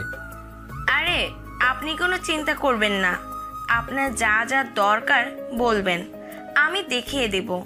আর আমাকে আপনি করে না বলে নাম ধরে ডাকলে খুশি হব। আমার নাম তনিমা, তনিমা বললেই খুশি হব। ও আচ্ছা, নাম ধরে ডাকবো। তখনই স্বামী কেঁদে উঠলো, আর তনিমা বলল, এখানে একটা বাচ্চা কান্না করতেছে, কোথায়? আমি তাড়াতাড়ি গিয়ে স্বামীকে কোলে তুলে নিলাম, কিন্তু কান্না থামার কোনো নামগন্ধই নেই। এই বাচ্চাটা কার? কার বাচ্চা চুরি করে নিয়ে আসছেন? বলেন কার বাচ্চা, নইলে আমি কিন্তু লোকজন ডাকবো আর বলবো আপনি একটা বাচ্চা পাচারকারী। আমি বাচ্চা চুরি করতে যাব কেন? এটা আমার ছেলে, আমি ওর বাবা, আর আমি কোনো বাচ্চা পাচারকারী না, বুঝলেন? তাহলে বাচ্চার মা কোথায়? বাচ্চার মাকে তো দেখতে পাচ্ছি না। আমার ছেলের মা নেই, সে আমার ছেলেটাকে জন্ম দিতে গিয়ে মারা গেছে। এখন থেকে আমি ওর বাবা মা। ও, তা আগে বলবেন তো। আর বাচ্চাকে কেউ এভাবে কোলে নেয়? দেন, আমার কাছে দেন। তাই বলে তানিমা আমার কাছ থেকে বাচ্চাটা নিজের কোলে নিয়ে নিল, আর স্বামী কান্না থেমে গেল। আসলে বাচ্চারা মাতৃকোলে বেশি মানায়। আচ্ছা, আপনি ঘরটা গোছান, আমি আপনার ছেলেকে দেখছি। তাই বলে তানিমা স্বামীকে নিয়ে বাইরে চলে গেল, আর আমি ঘরটা গোছানো শুরু করলাম। ঘর গোছানো শেষ করে আমি বাইরে গিয়ে দেখি স্বামী তানিমার কোলে আরামে ঘুমাচ্ছে। দেখে খুব ভালো লাগলো, কারণ সারাটা দিন বাসের মধ্যে ভালোভাবে ঘুমাতে পারেনি। দেন স্বামীকে আমার কাছে দেন, রুমে শুয়ে দিয়ে আসি। আপনার কাছে দিলে আবার ঘুম ভেঙে যাবে, আমি নিয়ে যাচ্ছি, চলেন। তারপর তানিমা স্বামীকে বিছানায় রেখে আসবে, তখন বলল, আচ্ছা আপনার নামটাই তো জানা হলো না। আমার নাম আফনাফ হাসান, আমাকে আফনাফ বলে ডাকলেই হবে। ও আচ্ছা, দুপুরে আমাদের বাসায় খাবেন। বাবা বলে গেছে যেন দুপুরে খাবার আমাদের বাসায় খান। আমি শুধু মাথা নাড়িয়ে ইশারা করে হ্যাঁ বললাম। তারপর আমি নিজের ঘরে চলে আসলাম, আর কিছু টুকটাক কাজ করে নিলাম। আসার সময় কিছু টাকা নিয়ে এসেছিলাম, এখন আপাতত এই টাকা দিয়ে চলতে হবে, আর কিছুদিনের মধ্যে একটা চাকরি জোগাড় করতে হবে। কিন্তু আমি চাকরি করতে গেলে স্বামীকে কে দেখবে? তারপর আমি দুপুরের সময় বসে আছি, তখন তনিমা আমার জন্য খাবার নিয়ে আসলো, আর স্বামীর জন্য ফিডার করে দুধ নিয়ে আসলো। আপনি আবার কষ্ট করে এগুলো নিয়ে আসলেন কেন? আমাকে বললে আমি গিয়ে নিয়ে আসতাম। তা কি করে হয়? আপনি তো আমাদের মেহমান, তাই আপনার ভালো মন্দ দেখার সব দায়িত্ব আমার। তারপর আমি তনিমার কাছ থেকে দুধের ফিডারটা নিয়ে স্বামীর মুখে দুধ খাওয়াতে যাব, তখন তানিমা বলল, এসব কাজ আপনাদের না, এসব কাজ আমাদের, তাই আপনি খেয়ে নিন, আমি স্বামীকে দুধ খাওয়াচ্ছি। তারপর আমি দুপুরে খাবার খেতে লাগলাম, আর তানিমা স্বামীকে কোলে তুলে খুব যত্ন করে খাওয়াতে লাগলো। মনে হচ্ছে স্বামী তার মায়ের কোলেই দুধ খাচ্ছে, আর তানিমা মনে হচ্ছে তার নিজের ছেলেকে কোলে তুলে যত্ন করে দুধ খাওয়াচ্ছে। এভাবে চলছিল আমাদের দিনগুলি। এখন আমার থেকে তানিমা স্বামীকে বেশি খেয়াল করে, খুব আদর করে স্বামীকে। স্বামী যেন তার নিজের মাকে পেয়েছে। আর তানিমা আমাকেও বেশ কেয়ার করে। আর হ্যাঁ, তানিমার মা বেঁচে নেই। তানিমার বাবা সারাদিন চায়ের দোকানে কাজ করে, আর তানিমা সারাদিন স্বামীকে নিয়ে পড়ে থাকে। কিছুদিন ধরে ভাবছি একটা চাকরি করব, কারণ বাড়ি বসে থাকতে থাকতে সবসময় ভালো লাগে না। আর এখন স্বামীকে নিয়ে বেশি চিন্তা করি না, কারণ স্বামীর দেখাশোনা করার জন্য তনিমা আছে। কারণ আমার থেকে তনিমা স্বামীকে বেশি দেখাশোনা করে। স্বামী প্রায় সবসময় তনিমার কাছে থাকে, আর তনিমা কেমন যেন সবসময় আমাকে কেয়ার করে, সবসময় খোঁজ খবর নেয়, কখন কোনটা লাগবে সবকিছু তনিমা নিয়ে আসে। তারপর আমি কিছুদিনের মধ্যে একটা চাকরি পাই, আর পরশু চাকরিতে জয়েন করতে হবে। তনিমা শোনো বলছি, আমি একটা চাকরি পেয়েছি, আর ভাবছি চাকরিটা করব, কিন্তু স্বামীকে দেখে রাখবে কে? তাই তুমি যদি স্বামীকে একটু দেখে রাখতে। তো আমাকে বলছেন কেন? যান না, চাকরি করেন। আর এতদিন স্বামীকে মনে হয় অন্য কেউ দেখে রাখছে, যে আজ আমাকে বলছেন দেখে রাখতে। এতদিন অন্য মানুষ দেখে রাখছে, আমি না হয় এখন দেখে রাখবো। আসলে আমি কথাটা ওভাবে বলতে চাইনি। আমার থেকে তো তুমিও কি বেশি দেখাশোনা করো, তাই তোমাকে একটু বললাম। এখন তো আমি সেই সকালে যাব আর ফিরতে সন্ধ্যা হয়ে যাবে, তাই বললাম আর কি। আপনি কোনো চিন্তা করবেন না, স্বামীকে আমি ভালোভাবেই দেখে রাখবো। আর স্বামী তো আমারই ছেলে নাকি? কি বলে? আমি স্বামী তোমার ছেলে মানে? কই, কখন বললাম? আমি তো বলছি সে তো আমার ছেলের মতোই।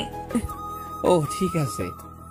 কিছুদিন ধরে দেখছি তনিমা কেমন যেন সবসময় মনে মনে কি সব বলে, আর কেমন সবসময় আর চোখে আমার দিকে তাকিয়ে থাকে। আমি বুঝতে পারছি তনিমা আমাকে ভালোবাসতে শুরু করেছে, কিন্তু এটা যে কোনোদিন সম্ভব না, কারণ আপনারা তো জানেনই। কিন্তু তানিমা তো আর জানে না। তবে আমি বুঝতে পেরেছি যে তনিমাকে ছাড়া স্বামীকে লালন পালন করা সম্ভব না। আর তনিমা কেমন যেন স্বামীকে নিজের ছেলের মতো দেখাশোনা করে। আর তনিমা মেয়েটা অনেক ভালো, কোনো অহংকার নেই তার মধ্যে। তারপর আমি অফিসে জয়েন করলাম। তনিমা এখন আমাকে প্রতিদিন সকালে সবকিছু গুছিয়ে দেয়, সকালে উঠে নাস্তা করে দেয়, তারপর সন্ধ্যার পর নিজের স্বামীর মতো করে রাতের খাবার নিয়ে অপেক্ষা করে। কিন্তু তনিমা যা ভাবছে তা তো কোনোদিন হবার নয়। তনিমাকে আমার সবকিছু বলতে হবে, নইলে পরে অনেক বড় সমস্যা হতে পারে। তাই ভাবলাম তনিমাকে সবকিছু বলে দেবো। আমি সকালে উঠে অফিস যাচ্ছি, তখন তনিমার বাবা আমাকে ডাক দিল। আমি তনিমার বাবার কাছে গিয়ে সালাম দিলাম। তনিমার বাবা সালামের উত্তর দিয়ে বলল যেন রাতে তাদের সাথে একসাথে রাতের খাবার খাই, আর কিছু কথা আছে, তাই রাতে এক জায়গায় কথাটা বলবে। আমি এত কিছু না ভেবে অফিসে চলে আসলাম। অফিস শেষ করে রাতে বাসায় ফিরলাম। ফ্রেশ হয়ে তনিমার বাবার সাথে একসাথে খেতে বসলাম। তখন তনিমার বাবা বলল, দেখো আহনাব বাবা, তুমি যেদিন থেকে এখানে এসেছো তুমি দেখেছো আমার মেয়েটা কেমন। আর আমার মেয়েটা তোমার ছেলেকে নিজের ছেলের মতো করে লালন পালন করে, তুমি তো সব জানো। আর আমার মা মরা মেয়েটাকে কোনোদিন কষ্ট দেইনি আমি। আর আমার মেয়েটা কষ্ট পাবে বলে আমি আর কোনো বিয়ে করিনি, তুমি তো সব জানো। আর স্বামীর জন্য একটা মা দরকার, আর তুমি কতদিন একা একা থাকবে। তাই বলছিলাম কি, তুমি আমার মেয়েকে বিয়ে করে নাও। খুব টেনশন হয় বাবা, বৃদ্ধ হয়ে গেছি, কখন কি হয় বলা যায় না তো। তনিমার বাবা হিসেবে বলছি না, আমি তোমার ভালোর জন্যই বলছি। আঙ্কেল কি বলছেন এসব? আর আমি তনিমাকে কোনোদিন ওই চোখে দেখিনি। আর হ্যাঁ, তনিমা মেয়েটা অনেক ভালো, আমার ছেলেকে নিজের ছেলের মতো করে ভালোবাসে, আর আমারও খুব যত্ন নেয়। কিন্তু এটা সম্ভব না। কথাটা বলার সাথে সাথে তনিমার দিকে তাকালাম, দেখি তনিমার চোখ দিয়ে অঝোর ধারায় কান্না করতে করতে বাইরে চলে গেল। তনিমা মনে হয় আমাকে ভালোবাসে, আর তনিমা মনে হয় আমার কাছ থেকে একথা আশা করেনি। তাহলে কেন তনিমাকে বিয়ে করতে পারবে না? কি সমস্যা বলো, আমি দেখছি। অনেক সমস্যা আছে আঙ্কেল, আপনি আমার পুরো কাহিনী জানেন না। কেন আমি ছোট একটা বাচ্চা নিয়ে এক শহর থেকে অন্য শহরে চলে আসলাম। আমার একটা পুরনো অতীত আছে, আর সে অতীত শুনলে আপনি আর আমার সাথে আপনার মেয়েকে দিবেনই না। তোমার একটা অতীত আছে? কই, তুমি আমাকে তো আগে বলনি। তখন বলার মতো পরিস্থিতি ছিল না, তাই বলিনি। কিন্তু আপনাদের কাছ থেকে আর লুকাবো না, সব বলবো আজ। তারপর আমি তনিমাকে ডাকলাম, আর আমার অতীতের পুরনো কাহিনী বলতে থাকলাম। তারপর আমি আমার পুরনো অতীতে সব খুলে বললাম। দেখি তনিমা কান্না করতে করতে অন্য রুমে চলে গেল, আর তনিমার বাবা কোনো কথা না বলে চলে গেল। তারপর আমি নিজের রুমে চলে আসলাম। দেখি আমার ছেলেটা ঘুমিয়ে আছে। আজ মা বাবা আর রিমির কথা খুব মনে পড়ছে। এতদিন হয়তো রিমি অন্য কারোর সাথে বিয়ে হয়ে গিয়েছে, কারণ রিমির কাছে তো আমি একটা খারাপ মানুষ। আর মা মনে হয় আমার উপর এখনো রেগে আছে। পুরোনো কথা ভাবতে ভাবতে কখন যে স্বামীর পাশে ঘুমিয়ে পড়েছি নিজে জানি না। পরের দিন সকালে উঠে ফ্রেশ হয়ে নিলাম, অফিসে যাওয়ার জন্য রেডি হচ্ছি। কিন্তু আজ তনিমা আমাকে নাস্তা করতে ডাকলো না, মনে হয় আমার উপর রেগে আছে। কিন্তু আমি অফিসে গেলে স্বামীর কি হবে? স্বামীর বয়স 8 মাস, তাই তাকে একা রেখে যাওয়া যাবে না। প্রতিদিন তনিমা স্বামীকে তার কাছে নিয়ে মায়ের মতো দেখাশোনা করত। কিন্তু আজ কি হবে? আমি বিছানায় মাথা নিচু করে বসে আছি, তখন তনিমা আসলো আর বলল। তনিমার দিকে তাকিয়ে দেখি তনিমার চোখ মুখ ফুলে আছে আর চোখ কিছুটা লাল হয়ে আছে, মনে হয় সারা রাত কান্না করেছে। তনিমা, আমাকে তুমি ক্ষমা করে দাও তোমাদের কাছ থেকে আমার পুরনো অতীত লুকানোর জন্য। যদি সেদিন সবকিছু বলে দিতাম তাহলে আজ তোমাকে কষ্ট পেতে হতো না। কিন্তু কি করব বলো, আমি যে চাইলেও সবকিছু ভুলে যেতে পারবো না। আপনি কেন ক্ষমা চাইছেন? আর অন্যায় তো আমি করেছি। আমি আপনার সম্পর্কে সবকিছু না জেনে আপনাকে ভালোবেসে ফেলেছি। আমি আর আপনাদের মধ্যে আসবো না, কিন্তু স্বামীকে আমার কাছ থেকে দূরে রাখবেন না। স্বামী আপনার ছেলে আমি কোনোদিন ভাবিনি, সবসময় নিজের ছেলে মনে করে এসেছি। প্লিজ স্বামীকে আমার কাছ থেকে দূরে সরিয়ে দিবেন না। আপনি কেন ক্ষমা চাইছেন? আর অন্যায় তো আমি করেছি। আমি আপনার সম্পর্কে সবকিছু না জেনে আপনাকে ভালোবেসে ফেলেছি। আমি আর আপনাদের মধ্যে আসবো না, কিন্তু স্বামীকে আমার কাছ থেকে দূরে রাখবেন না। স্বামী আপনার ছেলে আমি কোনোদিন ভাবিনি, সবসময় নিজের ছেলে মনে করে এসেছি। প্লিজ স্বামীকে আমার কাছ থেকে দূরে সরিয়ে দিবেন না। আমার তনিমার কথা শুনে চোখ দিয়ে টপ টপ করে পানি পড়তে থাকলো। রিমির মধ্যে আর তনিমার মধ্যে কত পার্থক্য! রিমি নিজের সন্তানকে অমানুষ বলে গালিগালাজ করে, আর তনিমা স্বামীর কিছু না হওয়া সত্ত্বেও স্বামীর জন্য কত ভালোবাসে তার। স্বামীর কাছে গিয়ে স্বামীর 2 গালে 2টা চুমু দিয়ে স্বামীকে তনিমার কোলে দিয়ে চলে আসলাম অফিসে। এভাবে চলতে থাকলো আমার একাকিত্ব জীবন। এখন স্বামী হাঁটতে শিখে গেছে, আর স্বামী সবসময় তনিমার সাথে দুষ্টামি করে। তনিমা এখন আর আমার উপর তেমন অধিকার দেখায় না। হয়তো তনিমা বুঝে গিয়েছে যে যা পাওয়ার নেই তা নিয়ে ভেবে লাভ নেই। আর তনিমা স্বামীকে সবসময় কাছে রাখে, খুব আদর করে স্বামীকে। একদিন অফিস থেকে বাসায় আসলাম, তখন তনিমা স্বামীকে আমার কাছে দিতে আসলো। আজ স্বামী আমাকে মা ডেকেছে জানেন? তনিমা, তুমি সব জানো আমার প্রতি ঘটে যাওয়া সব ঘটনা, আর আমি চাই না স্বামী আপনাকে মা বলে ডাকুক, কারণ আপনি তো সারা জীবন আর স্বামীকে দেখাশোনা করবেন না। আজ নয় কাল তোমার বিয়ে হয়ে যাবে, তখন আমি চাই না স্বামী মার জন্য কান্না করুক। তাই তুমি ভবিষ্যতের কথা চিন্তা করে এখন মানিয়ে নিলে খুশি হতাম। বুঝতে পারছি, আমি চেষ্টা করব। এভাবে চলে গেল আরো 2 বছর। এখন স্বামী ভালোভাবে কথা বলতে পারে। স্বামী এখন আমাকে আব্বু বলে ডাকে। যেদিন স্বামী আমাকে আব্বু বলে ডেকেছিল সেদিন যে কত খুশি হয়েছিলাম তা ভাষায় প্রকাশ করা যাবে না। আর এখন স্বামী তানিমাকে আন্টি বলে ডাকে। আমি জানি এসব তানিমা শিখিয়ে দিছে। এভাবে আরো কিছুদিন যাওয়ার পর তনিমা এসে বলল বাবা আমার বিয়ে ঠিক করে ফেলেছে, কিন্তু সে স্বামীকে ছাড়া থাকতে পারবে না বলে অঝোর ধারায় কান্না করতে থাকলো। আমি কি বলে তানিমাকে সান্ত্বনা দেব খুঁজে পাচ্ছি না, কারণ সে ছোট্ট থেকে স্বামীকে কোলে তুলে নিজের হাতে খাইয়ে বড় করেছে। সবারই কষ্ট হওয়ার কথা, কিন্তু বাস্তবটাকে মেনে নিতে হবে, নইলে পরে অনেক সমস্যার মধ্যে পড়তে হবে। কিছুদিনের মধ্যে তনিমার বিয়ে হয়ে গেল। এই কয়দিনে স্বামীকে আমি সবসময় কাছে নিয়ে রাখতাম, কারণ স্বামী এখনো ছোট। তাই কিছুদিন তনিমার থেকে দূরে রাখলে স্বামী হয়তো তনিমাকে আস্তে আস্তে ভুলে যাবে। তনিমা বিয়ের দিন স্বামীকে জড়িয়ে ধরে অনেক কান্না করেছিল, যেন মা তার ছেলেকে চিরদিনের জন্য ছেড়ে চলে যাচ্ছে। তনিমার কান্না দেখে আমার খুব কান্না পাচ্ছিল। তারপর তনিমার বিয়ে হয়ে গেল। কিছুদিন স্বামী কান্না করছিল তনিমাকে না দেখতে পেয়ে, কিন্তু স্বামী ছোট, সে কারণে কিছুদিন পর আর কান্না করে না। এখন স্বামীকে আমার সাথে অফিসে নিয়ে যাই। অফিসে যাই, অফিসের সবাই স্বামীকে অনেক ভালোবাসে। সবাই স্বামীকে দেখে রাখে, আদর করে। কিছুদিন পর অফিস থেকে জানানো হলো আমাকে ট্রান্সফার করা হয়েছে, আর এখন আমার অফিস থেকে ঢাকা পোস্টিং করা হয়েছে। আমিও সবকিছু মেনে নিলাম। তনিমার বাবার কাছ থেকে বিদায় নিয়ে ঢাকাতে চলে আসলাম। তবে ঢাকাতে আসার আগে তনিমা কিভাবে খবর পেয়েছিল আমরা একবারের জন্য ঢাকায় চলে যাচ্ছি, সেদিন তনিমা এসে স্বামীকে কোলে তুলে অনেক আদর করে আর বলে মাঝে মধ্যে যেন তার সাথে দেখা করি। তারপর আমরা ঢাকায় চলে আসি। তারপর দেখতে দেখতে আরো 2 বছর চলে গেল। এখন স্বামীকে একটা স্কুলে ভর্তি করে দিয়েছি। অফিসে যাওয়ার সময় স্বামীকে স্কুলে দিয়ে আসি, আর স্কুল শেষে স্বামীকে আমার অফিসে নিয়ে আসি। তারপর অফিস শেষে দুজনে বাসায় চলে আসি।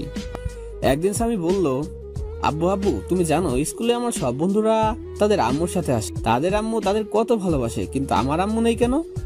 ও আব্বু, বলো আমার আম্মু কোথায়? স্বামীর কথা শুনে অনেক অবাক হলাম, কারণ এই 5 বছরের স্বামী একদিনও তার মায়ের কথা জিজ্ঞাসা করেনি। তাহলে আজ কেন তার মায়ের কথা জিজ্ঞাসা করলো? মনে হয় স্কুলে তার বন্ধুদের মায়ের সাথে আসতে দেখে স্বামীও তার মায়ের কথা মনে পড়েছে। বাবা, তোমার আম্মু আমাদের উপর রেগে আছে, তাই আমাদের কাছে থাকে না। তোমার আম্মু আমাদের ছেড়ে দূরে কোথাও চলে গিয়েছে। আব্বু আমাদের উপর কেন রাগ করেছে? আমি কি ছোটবেলায় খুব দুষ্টামি করতাম আম্মুর সাথে?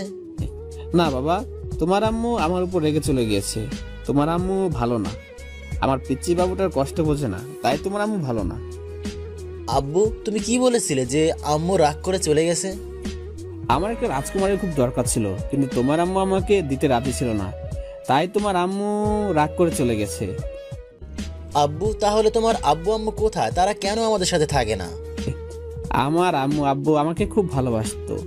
ঠিক আমি যেভাবে তোমাকে আদর করি, ঠিক সেভাবে আমাকে আদর করতো। তাহলে তোমার আব্বু আম্মু কোথায়? আমি তো আমার আব্বু আম্মুর সাথে থাকি। তুমি কেন তোমার আব্বু আম্মুর সাথে থাকো না? তোমার আম্মুর জন্য আমার আম্মু আব্বু আমার উপর রেগে চলে গিয়েছে। তাহলে আমি আম্মুর কাছে কোনোদিন যাব না। কেন যাবে না তুমি তোমার আম্মুর কাছে? তুমি তো এইমাত্র বললে আমি আম্মুর কাছে যাব। না, যাব না আম্মু, খুব খারাপ, অনেক পচা। আমার আম্মুর জন্য তোমার আব্বু আম্মু তোমার উপর রাগ করে চলে গেছে। পরে যদি আম্মুর জন্য তুমি যদি আমার উপর রেগে আমাকে ছেড়ে চলে যাও। না বাবা, তোমাকে সেটা আমি কোথাও যাব না। আব্বু, আমি তোমার আম্মু আব্বুর কাছে যাব। কেন তুমি আমার আম্মু আব্বুর কাছে যাবে কেন? আমি তোমার আব্বু আম্মুর কাছে গিয়ে মাপ চাইবো, যেন আমার আব্বুর উপর যেন আর রেগে না থাকে। না বাবা, তারা তোমার কথা শুনবে না। আমার উপর আমার আম্মু অনেক রেগে আছে। না আব্বু, আমি যাব আর তোমার আম্মুর কাছে পা জড়িয়ে ধরে মাপ চাইবো, যেন তোমাকে মাফ করে দেয়। আচ্ছা বাবা, তোমার পরীক্ষা শেষ হলে নিয়ে যাব, ঠিক আছে বাবা? ঠিক আছে আব্বু। তাই বলে স্বামী শুয়ে পড়লো। আর আমি ভাবতে থাকলাম, আমারও তো বাবা মাকে অনেক দেখতে ইচ্ছা করছে, অনেকদিন বাবা মাকে দেখি না। তাই স্বামীর পরীক্ষা শেষ হলে কিছুদিনের জন্য আবার সেই চিরসেনা শহর যশোরে যাব। এতদিনে মনে হয় রিমির আরেকটা বিয়ে করে স্বামীর সাথে সুখে শান্তিতে সংসার করছে। রিমি সুখে থাকলেই ভালো, আমি আর কারোর প্রতি মায়া জন্মাতে দেব না। এই রিমিকে ভালোবেসে আমার জীবনটা শেষ করে দিয়েছে, আমার বাবা মার কাছ থেকে আলাদা করে দিয়েছে। আমি আর আমার ছেলের মাঝখানে অন্য কাউকে আসতে দেব না। তারপর পুরোনো কথা ভাবতে ভাবতে কখন যে ঘুমিয়ে পড়েছি ঠিক খেয়াল নেই। তারপর সকালে উঠে ফ্রেশ হয়ে স্বামীকে তৈরি করে স্বামীর স্কুলে নামিয়ে দিয়ে আমি অফিসে চলে আসলাম। এইভাবে দেখতে দেখতে স্বামীর পরীক্ষা শেষ হয়ে গেল, আর আমি অফিস কিছুদিনের জন্য ছুটি নিয়ে আমার নিজের শহরে যশোর যাওয়ার জন্য ব্যাগপত্র গুছিয়ে নিলাম। পরের দিন 12টার সময় ঢাকা টু যশোর 2টা টিকিট কিনে বাসে উঠে পড়লাম। আজ 5 বছর পর নিজের শহরে যাচ্ছি। মনের মধ্যে কেমন যেন অন্যরকম একটা ভয় কাজ করছে। দীর্ঘ 6 ঘন্টা জার্নি করার পরে নিজের শহরে পৌঁছালাম। খুব ভালো লাগছে, অনেকদিন পর নিজের শহরে আসলাম। অনেক স্মৃতি জড়িয়ে আছে এই শহরের সাথে। তারপর একটা জিনিস নিয়ে নিজের বাড়ির দিকে রওনা হলাম। 30 মিনিট পর আমার বাসার সামনে আসলাম। বাড়িটা এখন আগের মতোই রয়েছে। আমি দরজার সামনে দাঁড়িয়ে কলিং বেল বাজালাম। কিছুক্ষণ পর দরজা খুলে গেল। আমার মা দরজা খুলে দিল। মা আমাকে দেখে অবাক দৃষ্টিতে আমার দিকে তাকিয়ে আছে। মা আমাকে দেখে অযথারে কান্না করে দিল, আর আমাকে জড়িয়ে ধরে হাওমাও করে কান্না করছে। আমিও 5 বছর পর মাকে পেয়ে আমিও কান্না করলাম। আব্বু, তুমি কান্না করছো কেন? আর উনি কি তোমার আম্মু? হঠাৎ করে স্বামীর ডাকে আমাদের হুঁশ ফিরল।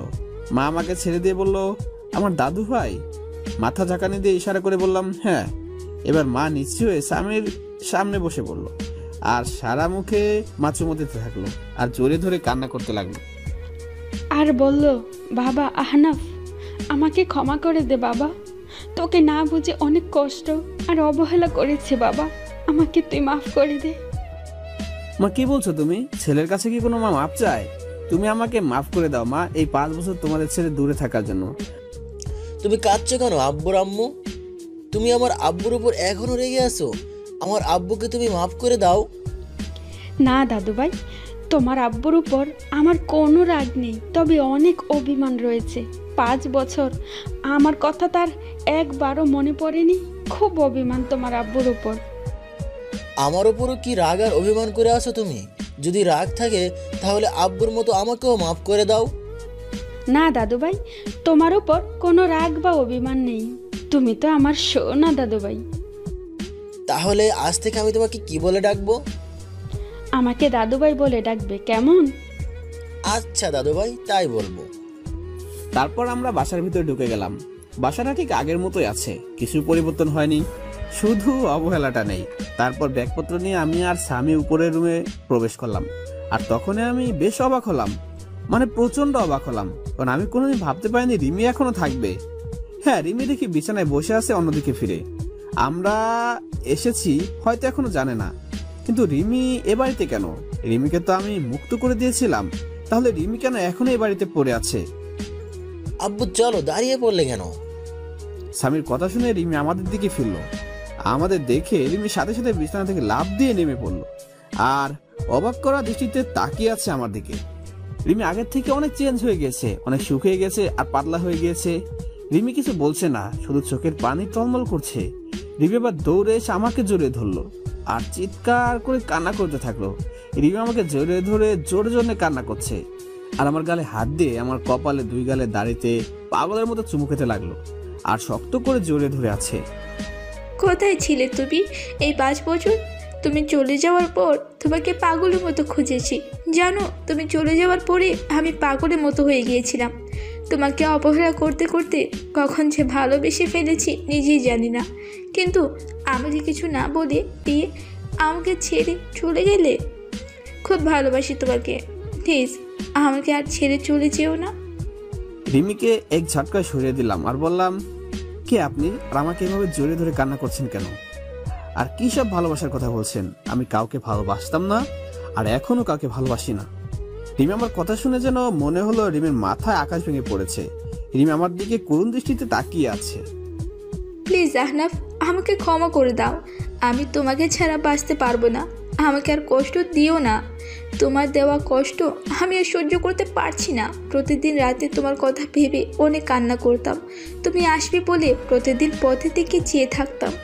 তুমি আসবে আর আমাকে তোমার বুকে জড়িয়ে ধরে রাখবে। প্লিজ আমাকে মাফ করে দাও। আমি আর কষ্ট সহ্য করতে পারছি না। হা হা, আসলে তুমি আমাকে ভালোবাসো তাই না? কোথায় ছিল তোমার এত ভালোবাসা যেদিন তোমাকে একবার দেখার জন্য টানা 2 বছর তোমার পিছনে ঘুরেছিলাম? কোথায় ছিল তোমার ভালোবাসা যেদিন আমি ভালোবাসার নামে শুধু অবহেলায় পেয়েছি? তোমার কাছে প্রতিদিন মাপ চাইতাম আর একটা মাত্র অন্যায়ের জন্য, কিন্তু আমি কি পেয়েছি? শুধু কিছু সুন্দর সুন্দর গালাগালি আর মায়ের অবহেলা। তুমি কি জানো আপনজনের অবহেলা কত কষ্টকর, যা আমাকে ভিতরে ভিতরে একদম শেষ করে দিয়েছে। তাই আমি আর কখনো অবহেলা সহ্য করতে পারবো না। আর কারোর প্রতি আমার কোনো টান বা ভালোবাসা নেই। এখন শুধু আমি আমার ছেলেকে নিয়ে বাঁচতে চাই। আমার পুরো পৃথিবী জুড়ে এখন শুধু আমার ছেলে রয়েছে। আমি আর কাউকে আমার পৃথিবীতে প্রবেশ করতে দেব না। রিমি এবার নিচে তাকিয়ে দেখে স্বামী দাঁড়িয়ে আছে। রিমি স্বামীকে দেখে আরো জোরে কান্না শুরু করে দিল আর রিমি হাঁটুবাজ করে স্বামীর সামনে গিয়ে বসে পড়লো আর জোরে ধরলো স্বামীকে জোরে ধরে কান্না করতে থাকলো আর 2 গালে চুমু খেতে লাগলো। রিমির এমন ঢঙের ভালোবাসা দেখে আমার রাগটা চরমে উঠে গেল। রিমির সেসব কথা বলা হঠাৎ করে মনে পড়ে গেল। রিমির কাছ থেকে স্বামীকে সরিয়ে নিয়ে আমি স্বামীকে কোলে তুলে নিলাম। কি করছেন আপনি? আমার ছেলেকে এভাবে জড়িয়ে ধরেছেন কেন? আর ওকে এভাবে চুমু দিচ্ছেন কেন? কোনো অধিকার নেই আমার ছেলের উপর আপনার। কেন? আমার ছেলেকে আমি জড়িয়ে ধরবো, তাতে অধিকারে কি আছে? হা হা, তোমার ছেলে তাই না? কেউ একজন বলেছিল কোনো অমানুষের বাচ্চা আমার পেটে হতে পারে না, তাই তাকে নষ্ট করে দিতে চেয়েছিল। আর আমি আর আমার ছেলে তো একটা অমানুষ। আর আমার ছেলের মতো অমানুষকে আপনি নিজের ছেলে বলে দাবি করছেন? শুনে রাখুন, স্বামী শুধু আমার ছেলে আর কারো নয়। কেউ যদি আমার ছেলেকে আমার কাছ থেকে নিতে আসে তাহলে আমার থেকে খারাপ কেউ হবে না। এই বলে আমি ব্যাগপত্র আর স্বামীকে নিয়ে আগে যে রুমে থাকতাম সেই রুমে চলে আসলাম। রুমটা ঠিক আগের মতোই আছে। মনে হয় প্রতিদিন কেউ রুমটা নিজের মতো করে গুছিয়ে রাখতো। আর এদিকে আমি কান্না করতে করতে নিচে নেমে সোজা মাকে জড়িয়ে ধরে কান্না করতে থাকলো। কি হয়েছে রিমি, কান্না করছো কেন? মা, আমি কি এতই খারাপ যে তোমার ছেলে আমাকে এতটা ঘৃণা করে? এমনকি আমার ছেলেকে আমি একটু জড়িয়ে ধরছি বলে তোমার ছেলে বলল আমার ছেলের উপর নাকি আমার কোনো অধিকার নেই। তুমি বলো মা, আমার ছেলেকে আমি আদর করব না তো কে আদর করবে? আর তোমার ছেলে বলল আমি যেন আমার ছেলেকে স্পর্শ না করি। আহনাফ মনে হয় আগের কথা কিছুই ভুলতে পারেনি। এখনো মনে হয় তোর উপর রেগে আছে, তাই হয়তো তোর সাথে এমন ব্যবহার করছে। যখন তোর প্রতি রাগ কমে যাবে তখন দেখবি আস্তে আস্তে সব ঠিক হয়ে যাবে। তুই শুধু আমার ছেলেটাকে ভালোবেসে যাবি, দেখবি একদিন সব কিছু বলে তোর কাছে ফিরে আসবে। তারপর আমি রুমে এসে কাপড় চেঞ্জ করে ফ্রেশ হয়ে নিলাম। তারপর একটু রেস্ট নিয়ে নিচে আসলাম দুপুরের খাবার খেতে। মা, বাবা এখন আসেন অফিস থেকে? এক্ষুনি চলে আসবে, আমি ফোন করে সব বলে দিয়েছি, এক্ষুনি চলে আসবে। তুই খেতে বস। আর দাদু ভাই, তুমি আমার কাছে আসো, আজ খুব ভালো লাগছে। আজ অনেক দিন পর একসাথে এক টেবিলে খেতে বসলাম। তারপর স্বামী তার দাদির কাছে গিয়ে বসলো, আর আমি টেবিলে বসে প্লেট নিয়ে নাড়াচাড়া করছি। তখন রিমি কিচেন থেকে সবকিছু নিয়ে আসতে থাকলো। মা রিমি, তুমি আহনাফের পাশে বসে আহনাফকে খাবার এগিয়ে দাও। তারপর যে রিমি আমার পাশে বসলো, আমি উঠে গেলাম চেয়ার থেকে। মা, আমি পরে খেয়ে নেবো, এখন খেতে ইচ্ছা করছে না। আর স্বামীকে খাইয়ে দিয়ে সোজা আমার রুমে নিয়ে আসবে, ঠিক আছে মা? তাই বলে আমি উপরে উঠে রুমে চলে আসলাম। এভাবে কিছুক্ষণ রেস্ট নেওয়ার পর বাসার কাজের লোক আমার রুমে এসে খাবার দিয়ে গেল। খাবার খেয়ে একটু রেস্ট নিয়ে নিলাম, কিন্তু স্বামী এখনো রুমে আসলো না কেন? আমি উঠে নিচে গিয়ে দেখি রিমি আর স্বামী নিচে বসে আছে। বলতে গেলে স্বামী রিমির কোলে বসে খেলা করছে, আর রিমি মাঝে মাঝে স্বামীর মুখে চুমু দিচ্ছে। রিমির কাজ দেখে মাথাটা পুরো গরম হয়ে গেল। যখন জানতে পারে আমাদের ছেলে আসছে পৃথিবীতে, তখন রিমি যতটা না আমাকে অবহেলা করেছে, তার থেকে বেশি গালাগালি করেছে আমার ছেলেটাকে। তাই আমি সোজা নিচে নেমে চলে আসলাম। আমি নিচে গিয়ে রিমির কোল থেকে নিয়ে আসলাম। আপনাকে বলেছেন আমার ছেলের উপর কোনো অধিকার দেখাতে আসবেন না, তারপরে কেন আমার ছেলের কাছে আসার চেষ্টা করছেন? আমি চাই না কোনো জানোয়ারের বাচ্চা তোমার কাছে আসুক। তাই বলে আমি ওখান থেকে স্বামীকে নিয়ে চলে আসলাম। সিঁড়ি বেয়ে উঠতে যাব, তখন দেখি মা পিছনে দাঁড়িয়ে আছে। এতক্ষণ সব শুনছিল। মায়ের মুখটা কেমন জানি মলিন হয়ে আছে, আর এদিকে রিমি অযোধ্যায় কান্না করতে লাগলো। রুমে এসে একটু রেস্ট নেওয়ার পর কেউ আমার নাম ধরে চিল্লাতে চিল্লাতে উপরে উঠে আসে। আমি বাইরে আসতে দেখি বাবা আমার নাম ধরে চিল্লাচ্ছে। আমি গিয়ে বাবাকে জড়িয়ে ধরলাম, আর ভালো মন্দ জিজ্ঞাসা করে বাবাকে রুমে নিয়ে গেলাম। বাবা, তোমার দাদা ভাই, আমার ছেলে স্বামী। বাবা স্বামীকে দেখে কোলে তুলে আদর করতে লাগলো। তারপর স্বামীর সাথে কিছুক্ষণ কথা বলে বাবা চলে গেল। তারপর আমি আর স্বামী একটু ঘুমিয়ে বিকালে একটু বাইরে হাঁটতে বের হলাম। অনেকদিন পরে এলাকাতে আসলাম, কিছু চেনা পরিচিত মানুষের সাথে কথা বলে রাতে বাসায় আসলাম। আমি আর স্বামী রুমে আসি, তখন রিমি রুমে আসলো। চলেন, রাতের খাবার খেয়ে নেবেন, সবাই নিচে অপেক্ষা করছে। আমি খাবো না, আমার খাওয়া নিয়ে তোমাকে চিন্তা করতে মানা করছি না। আর এর আগে যখন কেউ আমার 1 বছর খাওয়ার কথা ভাবেনি, এখন না ভাবলেও চলবে। আমি আগে যেভাবে বাইরে খেতাম, এখনো বাইরে থেকে খাবো। আপনি শুধু মাকে বলে স্বামীর খাবারটা যেন উপরে দিয়ে যায়। রিমি আর কিছু না বলে কান্না করতে করতে চলে গেল। কাঁদুক, তাতে আমার কি? আমিও অনেক কান্না করেছি, কেউ দেখেনি আমার কান্না। কিছুক্ষণ পর মা রুমে আসলো। বাবা আহনাফ, তুই কি এখনো আমাদের উপর রাগ করে আছিস বাবা? যদি এখনো রাগ করে থাকিস তাহলে মাফ করে দে বাবা। আমরা সবাই নিজেদের ভুল বুঝতে পেরেছি। চল বাবা, একসাথে খেয়ে নেই। না মা, আমার কিছু খেতে ইচ্ছে করছে না। তাছাড়া আমার বাইরের খাবার খেয়ে অভ্যাস হয়ে গিয়েছে, তাই বাসার খাবার না খেলেও চলবে। তুমি স্বামীকে নিয়ে খাইয়ে দাও, আমি রুমে বসে আছি। মার কোনো কথা না বলে স্বামীকে নিয়ে চলে গেল। যাওয়ার সময় দেখলাম মার চোখে হালকা পানি টলমল করছে। খুব কষ্ট হলো মায়ের চোখে পানি দেখে। মা কোনো দোষ করেনি, রিমির জন্যই তো মা আমাকে অবহেলা করতো। না, মাকে আর কষ্ট দেব না। তারপর কিছুক্ষণ পর দেখি রিমি স্বামীকে দিয়ে গেল, আর আমি স্বামীকে বিছানায় বসিয়ে রুমের দরজা বন্ধ করে দিলাম। রিমির চোখে পানি দেখলাম, কাঁদলে কাঁদুক, তাতে আমার কিছু করার নেই। বিছানায় শুয়ে আছি, ভাবছি রিমি আমাকে আগে দু চোখে দেখতে পারতো না, আর এখন কেমন দৃষ্টিতে তাকিয়ে থাকে। রিমির চোখে এখন আমার জন্য অন্য কিছু দেখি। হয়তো আমার অনুপস্থিতিতে আমাকে ভালোবেসে ফেলেছে, কিন্তু রিমির উপর যে এখন আমার কোনো ফিলিংস কাজ করে না। 5 বছর আগের কথা মনে পড়লে ভীষণ রাগ আর কষ্ট হয়। পুরনো কথা ভাবতে ভাবতে কখন যে ঘুমিয়ে গেছি নিজে জানি না।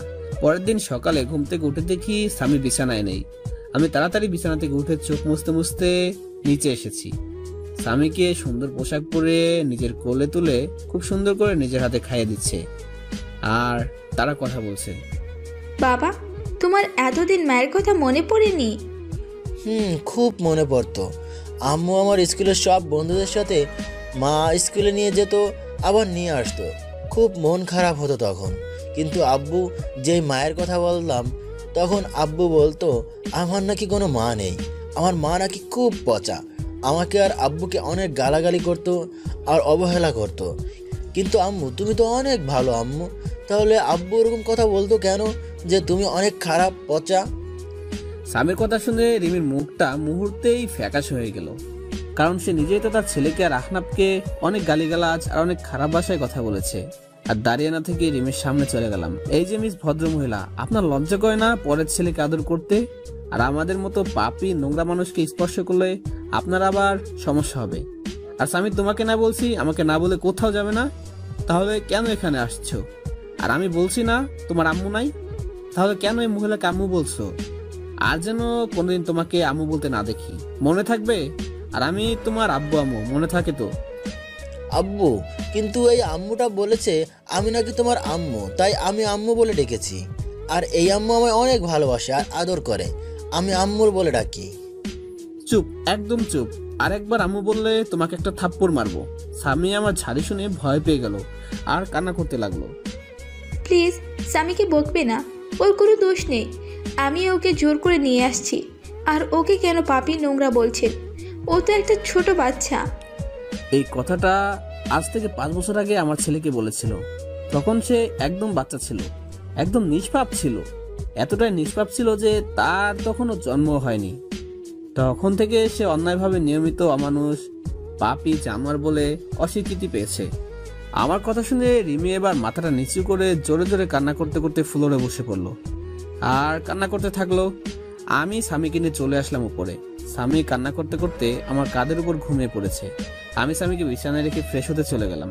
ফ্রেশ হয়ে গুছিয়ে নিলাম, একটু বাবার অফিসে যাব। আজ অনেকদিন পর একটু অফিসে যাব, কিন্তু স্বামী ঘুমিয়ে পড়েছে। ওকে রেখে যাব নাকি সাথে নিয়ে যাব, এই নিয়ে চিন্তায় পড়ে গেলাম। তারপর স্বামীকে রেখে যাওয়ার সিদ্ধান্ত নিলাম। তারপর রুম থেকে বেরিয়ে মার কাছে চলে গেলাম। মা, আমি একটু অফিসে যাচ্ছি। স্বামী ঘুমিয়ে আছে, স্বামী জেগে গেলে তাকে তোমার কাছে রাখবে, আর যেন কেউ স্পর্শ না করে ওকে, তাহলে আমার থেকে খারাপ কেউ হবে না। বাবা আহনাফ, তুই এখনো পুরনো কথা বলতে পারিসনি? বাবা, আগের সব কথা ভুলে গিয়ে নতুন করে শুরু করা যায় না? মা, আমি চাইলেও কিছু ভুলতে পারবো না, যার জন্য আমার জীবন থেকে 5টা বছর আর কষ্ট অবহেলা কেটেছে।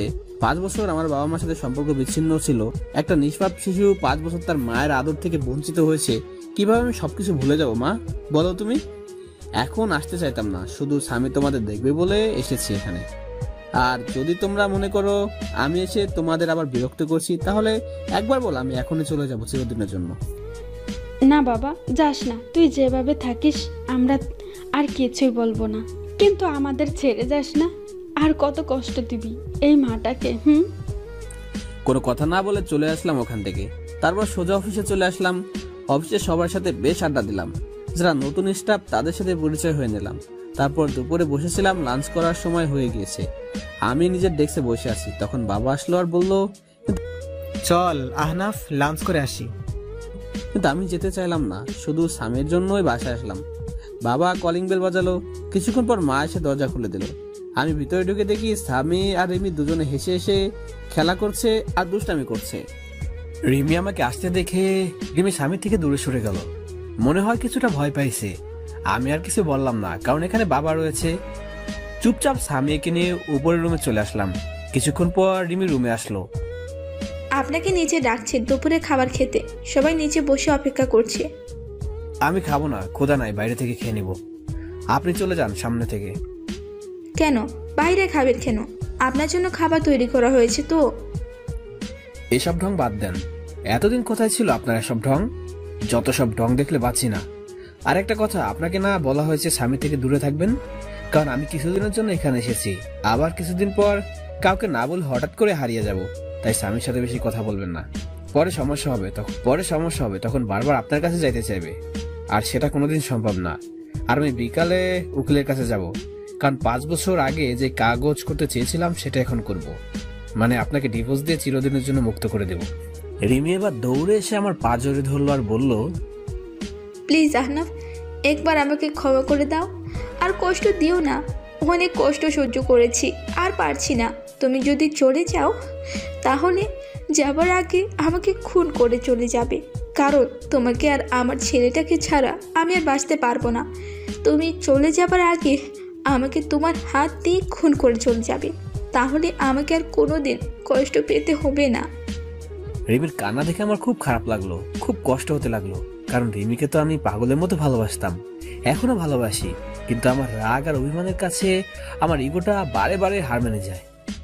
তখন স্বামী আমাদের কাছে আসলো, আর স্বামী সোজা গিয়ে রিমির সামনে গিয়ে রিমির চোখের পানি মুছে দিচ্ছে। আম্মু তুমি আব্বুর পা ধরে কান্না করছো কেন? তুমি কেঁদো না আম্মু, আমিও কিন্তু কেঁদে দেবো। আর আব্বু, আমি তোমার কাছে কিসের জন্য মাপ চাইছে? তুমি আম্মুকে মাফ করে দাও আব্বু। স্বামী, তুমি তোমার দাদু ভাইয়ের কাছে যাও।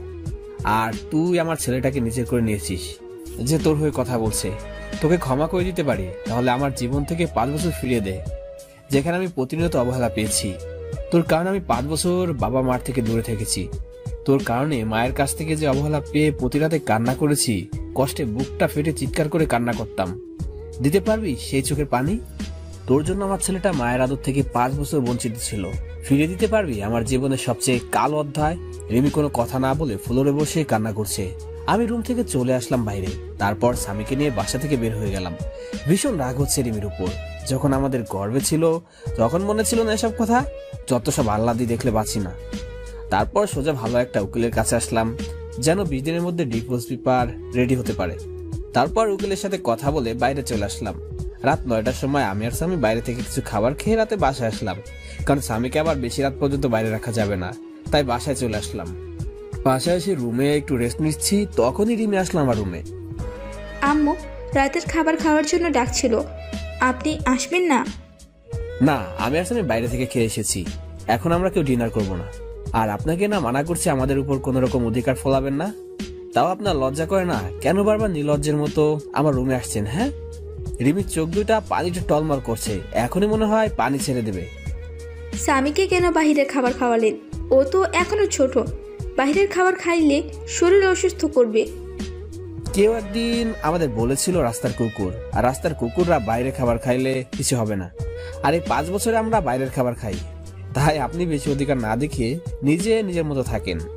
আর আমরা আমাদের মতো। রিমি আবার কান্না করে দিল, কারণ এখন তার বলার কিছুই নেই। কারণ এই কথাগুলো রিমি একদিন আফনাফকে বলেছিল। তাই রিমি আর কিছু না বলে রুম থেকে বের হয়ে গেল। আব্বু, তুমি আম্মুকে সবসময় কাঁদাও কেন? তুমি জানো আব্বু, আম্মু আমাকে অনেক আদর করে, নিজের হাতে খাইয়ে দেয়, জড়িয়ে অনেক আদর করে আমায়। আব্বু, আমরা এখানে সারা জীবন থাকতে পারি না। আর দাদু ভাইটা অনেক ভালো, খুব আদর করে আমাকে। না আব্বু, আমরা এখানে থাকবো না।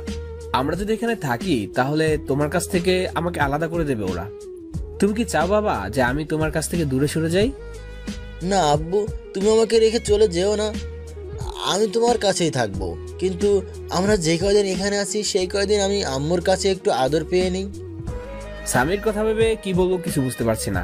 কি করব, ছোট বাচ্চা একটা, কোনোদিন মায়ের আদর পায়নি। এখন তো তাও আমি তার আদর থেকে দূরে সরিয়ে দিচ্ছি। না বাবা, তুমি যত ইচ্ছা তোমার আম্মুর কাছে যেতে পারো, কিন্তু আমরা এখান থেকে চলে যাওয়ার পর আম্মুর জন্য কান্না করতে পারবে না। আচ্ছা, মনে থাকবে আব্বু। তাই বলে স্বামী এক দৌড়ে নিচে চলে আসে আর তার মায়ের কোলে উঠে জড়িয়ে ধরে তার মাকে। কি হলো? আমার বাবাটা আজ আমার কাছে? কি ব্যাপার? তোমার আব্বু দেখলে যে তোমাকে খুব বকবে। না আম্মু, আব্বু বকবে না।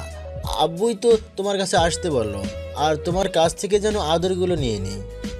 স্বামীর কথা শুনে রিমি স্বামীকে জড়িয়ে ধরে বেশ কয়েকটা চুমু দিল। আমাকে একটু তোমার হাতে খাইয়ে দিবা? তুমি যখন খাইয়ে দাও তখন আমার খুব ভালো লাগে। রিমি আর কিছু বললো না। কান্না করতে করতে এক প্লেট খাবার নিয়ে এসে খুব যত্ন সহকারে খাইয়ে দিল। তারপর খাওয়া শেষে রিমি স্বামীকে আমার রুমে দিয়ে বলল, ধন্যবাদ আপনাকে। হঠাৎ কিসের জন্য ধন্যবাদ বলছেন? এই যে স্বামীকে আমার কাছে পাঠাইলেন তাই। আমার কোনো ইচ্ছা নেই আমার ছেলেকে আপনার কাছে পাঠাবো। স্বামী জেদ ধরছিল, আর আমরা 20 দিন এখানে আছি, তাই স্বামী যেন সবসময় হাসি খুশি থাকে, সেজন্য আপনার কাছে পাঠিয়েছি। আপনি আবার অন্য কিছু ভাববেন না। আর 20 দিন পর আমরা আবার চলে যাব। আর আমি উকিলের কাছে গিয়েছিলাম, বলেছে 20 দিনের মধ্যে ডিভোর্স পেপার রেডি হয়ে যাবে। প্লিজ আপনি চলে যাবেন না? আমি স্বামীকে ছাড়া থাকতে পারবো না। দরকার হলে আমি স্বামীর আশেপাশে যাব না, তবু আপনি চলে যাবেন না। খুব কষ্টে কাটিয়েছি এই 5 বছর। প্রতিটা রাতে আপনার জন্য কান্না করেছি, আর সবসময় দোয়া করেছি যেন আপনি আর আমার ছেলে সুস্থ থাকেন। আমি আর কোনো প্রকার অধিকার দেখাবো না, তবু আমাকে ছেড়ে চলে যাবেন না। আর কোনো কথা না বলে ছাদে চলে আসলাম। এসে রিমির কথাগুলো ভাবছি আর সিগারেট টানছি। তারপর রুমে এসে দেখি স্বামী ঘুমিয়ে পড়েছে। রিমি স্বামীর পাশে শুয়ে স্বামীর মাথায় হাত বুলে দিচ্ছে। আমি রুমে আসার পরেই রিমি বিছানা থেকে দাঁড়িয়ে গেল। এখন যা, অনেক রাত হয়ে গেছে, ঘুমিয়ে পড়ো। কিছুটা করুণ সুরে তাকালো আমার দিকে। আমি কি আজ স্বামীর পাশে ঘুমাতে পারি? প্লিজ মানা করবেন না। আপনি তো আমাকে ছেড়ে চলে যাবেন, শুধু এই কয়টা দিন আমাকে থাকতে দিন স্বামীর পাশে। আর তারপরে হয়তো আর কোনোদিন থাকা হবে না, যেখানে নিজের ছেলেকে আদর করতে পারমিশন নিতে হয়। আর যাই হোক, সে জীবন রেখে লাভ নেই। কি বলছেন? আমি তো একটা জানোয়ার, আর জানোয়ারের সাথে রাতে থাকতে পারবেন যদি আপনার দুর্বলতার সুযোগ নেই? আর আপনি তো একদিন বলেছিলেন আমাকে। প্লিজ পুরনো কথা আর বলবেন না। খুব কষ্ট হয় পুরনো কথা মনে পড়লে, যে আমার মনটাকে তিলে তিলে শেষ করে দিয়েছে। আপনার কোনো সমস্যা না হলে থাকতে পারেন। রিমি স্বামীর পাশে শুয়ে পড়লো, আর আমি সোফায় শুতে যাব। তখন আপনি সোফায় শুতে যাচ্ছেন কেন? বিছানায় আসেন। বিছানায় ঘুমালে আবার আমাদের মতো অমানুষ নিজেকে কন্ট্রোল করতে পারবে না, তাই আপনি বিছানায় ঘুমান, আমি সোফায় ঘুমাই। রিমি কিছু না বলে বিছানায় ঘুমিয়ে পড়লো। রিমির খুব কষ্ট হচ্ছে, এতদিন আফনাফের জন্য অপেক্ষা করলো যে আফনাফকে ভালোবাসে, আবার সুখে শান্তিতে সংসার করবে, কিন্তু আফনাফ তার রাগ আর অভিমানের কাছে হার মেনে গেল। এদিকে আমি ভাবছি রিমি এখন আগের মতো নেই। রিমি অনেক চেঞ্জ হয়ে গিয়েছে, সবসময় আমার পাশে থাকতে চায়, কিন্তু আমি আসতে দিই না। রিমি মনে হয় আমাকে ভালোবাসে, অনেক ভালোবাসে হয়তো। পরের দিন আমার একটু তাড়াতাড়ি ঘুম ভেঙে গেল। আমি বিছানার দিকে তাকিয়ে দেখি স্বামী রিমিকে জড়িয়ে ধরে ঘুমিয়ে আছে। রিমির চোখ দুটো ফুলে আছে, মনে হয় সারা রাত কান্না করেছে। চুলগুলো এলোমেলো ভাবে রিমির মুখের উপর পড়ে আছে। খুব মায়াবী লাগছে রিমিকে। আর স্বামী যেন মনে হয় সব থেকে বেশি সুখী, কারণ স্বামী তার মায়ের বুকে পরম যত্নে ঘুমিয়ে আছে। খুব ভালো লাগছে দেখে। মা ছেলের ঘুমন্ত চেহারা খুবই সুন্দর লাগছে। বাথরুমে ঢুকলাম ফ্রেশ হতে। ফ্রেশ হয়ে এসে দেখি স্বামী আর রিমি দুজনে দুষ্টামি করছে। আমাকে দেখে রিমি চুপ হয়ে গেল। আমি বাইরে বের হয়ে আসলাম। বাইরে থেকে হালকা নাস্তা করে বাসায় চলে আসলাম। বাসায় এসে দেখি রিমি, মা আর স্বামী তিনজন বসে বেশ আড্ডা দিচ্ছে। বাবা হানাফ, সকালে নাস্তা না করে কোথায় গিয়েছিলি? বাইরে গিয়েছিলাম নাস্তা করতে, তাই দেরি হয়ে গেল। বাইরে কেন নাস্তা করবি? আমি তো তোর জন্য নাস্তা তৈরি করেছি। এই বাড়িতে আমার জন্য আবার নাস্তা তৈরি হলো কবে থেকে? এমন করে কেন বলছিস বাবা? মানুষ মাত্রাই তো ভুল করে, তাই বলে তুই আমাদের ক্ষমা করে দিবি না? আমি সবাইকে ক্ষমা করে দিয়েছি, আর বাইরের খাবার খেয়ে অভ্যাস হয়ে গিয়েছে, তাই বাসার খাবার ভালো লাগে না। এই বলে রুমে চলে আসলাম। এভাবে কেটে গেল 20 দিন। এই 20 দিনে রিমি আমাকে অনেক ভালোবেসে ফেলেছে, তা রিমির আচরণে বুঝতে পেরেছি। রিমি এই 20 দিন আমার রুমে ঘুমাতো। রিমি আর স্বামী বিছানায় আর আমি সোফায় ঘুমাতাম। রিমি আমাকে আগের তুলনায় এখন বেশি কেয়ার করে। কাল বিকালে চলে যাব আবার ঢাকায়, কাউকে বলিনি কখন যাব। পরের দিন সকালে উঠে চলে গেলাম উকিলের কাছে। ডিভোর্স পেপার নিয়ে বাসায় আসলাম। কিছুক্ষণ পর রিমি আমার রুমে আসলো স্বামীকে নিয়ে। এই যে এটা ধরুন, আপনার চির মুক্তির ডিভোর্স পেপার, আর আমি বিকালে রওনা দেব। আমার কথাগুলো শুনে রিমির চেহারাটা নিমিষে মলিন হয়ে গেল, আর দৌড়ে এসে আমাকে জড়িয়ে ধরলো। প্লিজ আপনি এমন কাজ করবেন না, এত বড় অন্যায় করবেন না। আমি আপনাকে ভালোবাসি, পাগলের মতো ভালোবাসি। প্লিজ আমাকে ছেড়ে চলে যাবেন না। দরকার হলে আমাকে নিয়ে চলেন, অন্তত স্বামীর জন্য আমাকে সাথে করে নিয়ে যান। না, তা কোনোদিন সম্ভব না, কারণ আমার মনে যে ভালোবাসা ছিল তা অবহেলায় পরিপূর্ণ হয়ে গিয়েছে। এখন আর চাইলেও সে অবহেলাকে মুছে ফেলা যাবে না। আমি আপনার পায়ে পড়ি, আমাকে রেখে যাবেন না। খুব ভালোবাসি আপনাকে। স্বামীকে আমার কাছ থেকে দূরে সরিয়ে দেবেন না। আর আপনি যদি আমাকে ছেড়ে চলে যান, তাহলে আপনি যদি কোনোদিন ফিরে আসেন, তাহলে সেদিন শুনবে রিমি বলি এই পৃথিবীতে আর কোনো হতভাগা মা না। চিরদিনের জন্য চলে যাব না ফেরার দেশে, তখন আর কেউ বিরক্ত করবে না। রিমির এমন কান্না দেখে আমার বুকের ভেতর ভীষণ ব্যথা অনুভব করলাম।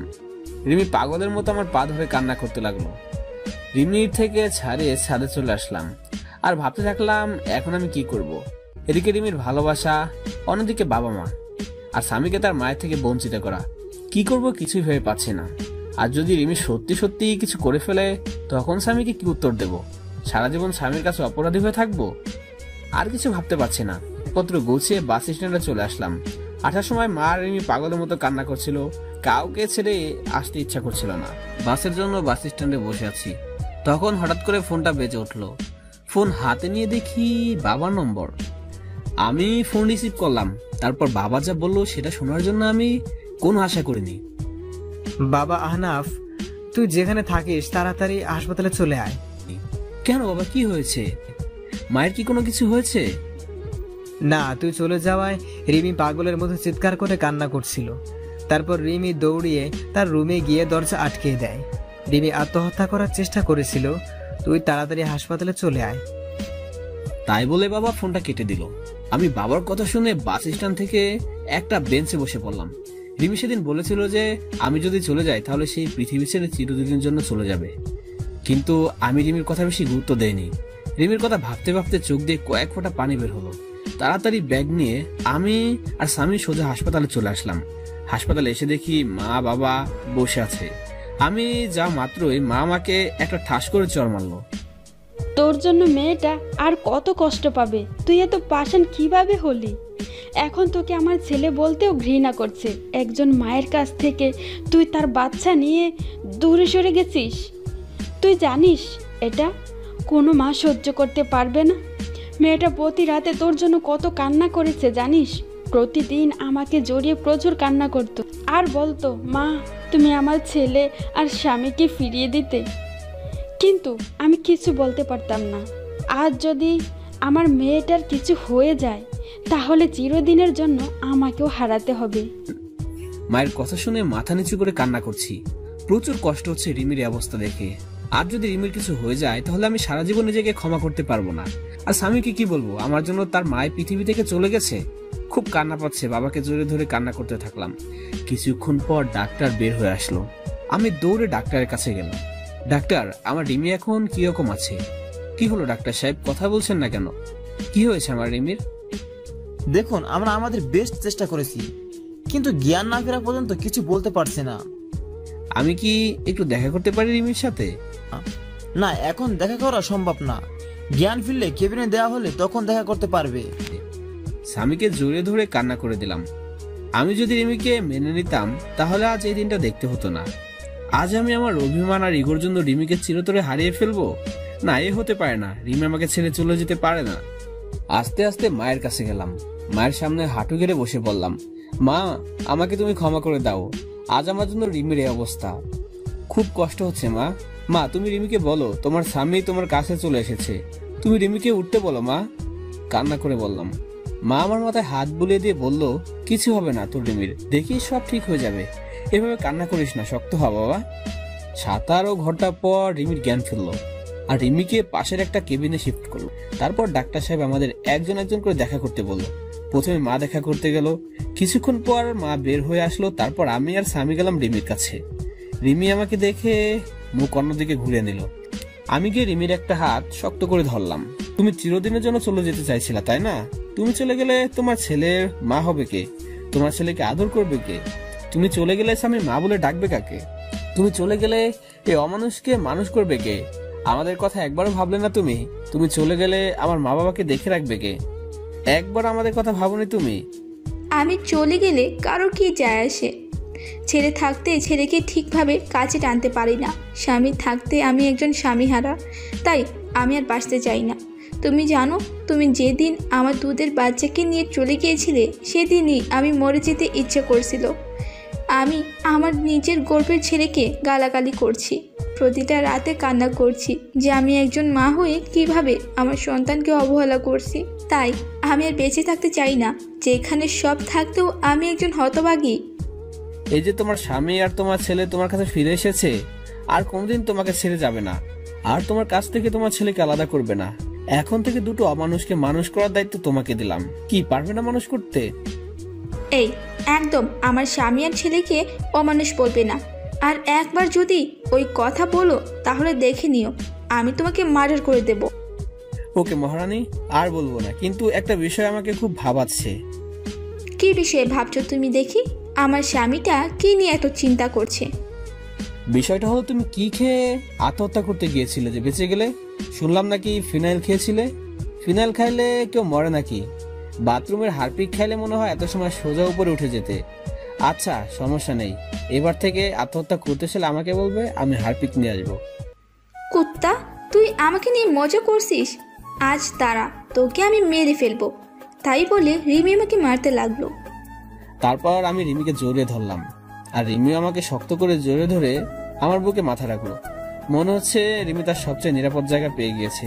আমি রিমির মাথা উঠে রিমির কপালে একটা চুমু দিলাম। তারপর রিমি আমাকে জড়িয়ে ধরলো।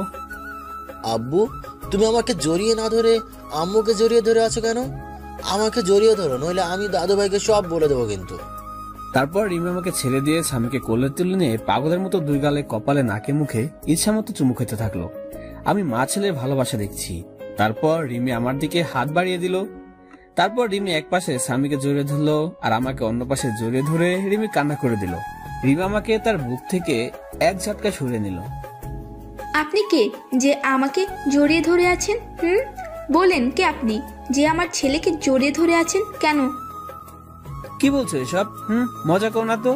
আজ প্রথম আমি আমার বুকে জড়িয়ে ধরলাম আর তুমি আমাকে সরিয়ে দিলে কেন? জড়িয়ে ধরতে পারি, তবে একটা শর্ত আছে। শর্তটা মানতে পারলে তোমাকে অনেকগুলো পাপ্পি দেব। নিজের বুকে জড়িয়ে ধরতে আবার শর্ত লাগে নাকি? আমাকে জড়িয়ে ধরতে হলে একটা শর্ত মানতে হবে। বলেন মহারানী, কি শর্ত আপনার? আমাকে এখন এখানে প্রপোজ করতে হবে, তা না হলে আমাকে আর জড়িয়ে ধরতে পারবে না। যদি প্রপোজ করি তাহলে তুমি আমাকে মারবে না তো, আর গালাগালি দিতে পারবে না? রিমি আমার কথা শুনে হাসি মাখা মুখটা নিমিষে কালো হয়ে গেল। কারণ আগে যখন রিমিকে প্রপোজ করতাম তখন রিমি আমাকে গালাগালি করত। আমি আর কথা না বাড়িয়ে রিমির সামনে হাঁটু গেড়ে বসে পড়লাম। কিন্তু এখন ফুলটা কোথায় পাবো? এখন মনে পড়ে গেল স্বামীর কথা। স্বামীকে দুই হাত দিয়ে উঁচু করে রিমির সামনে ধরলাম।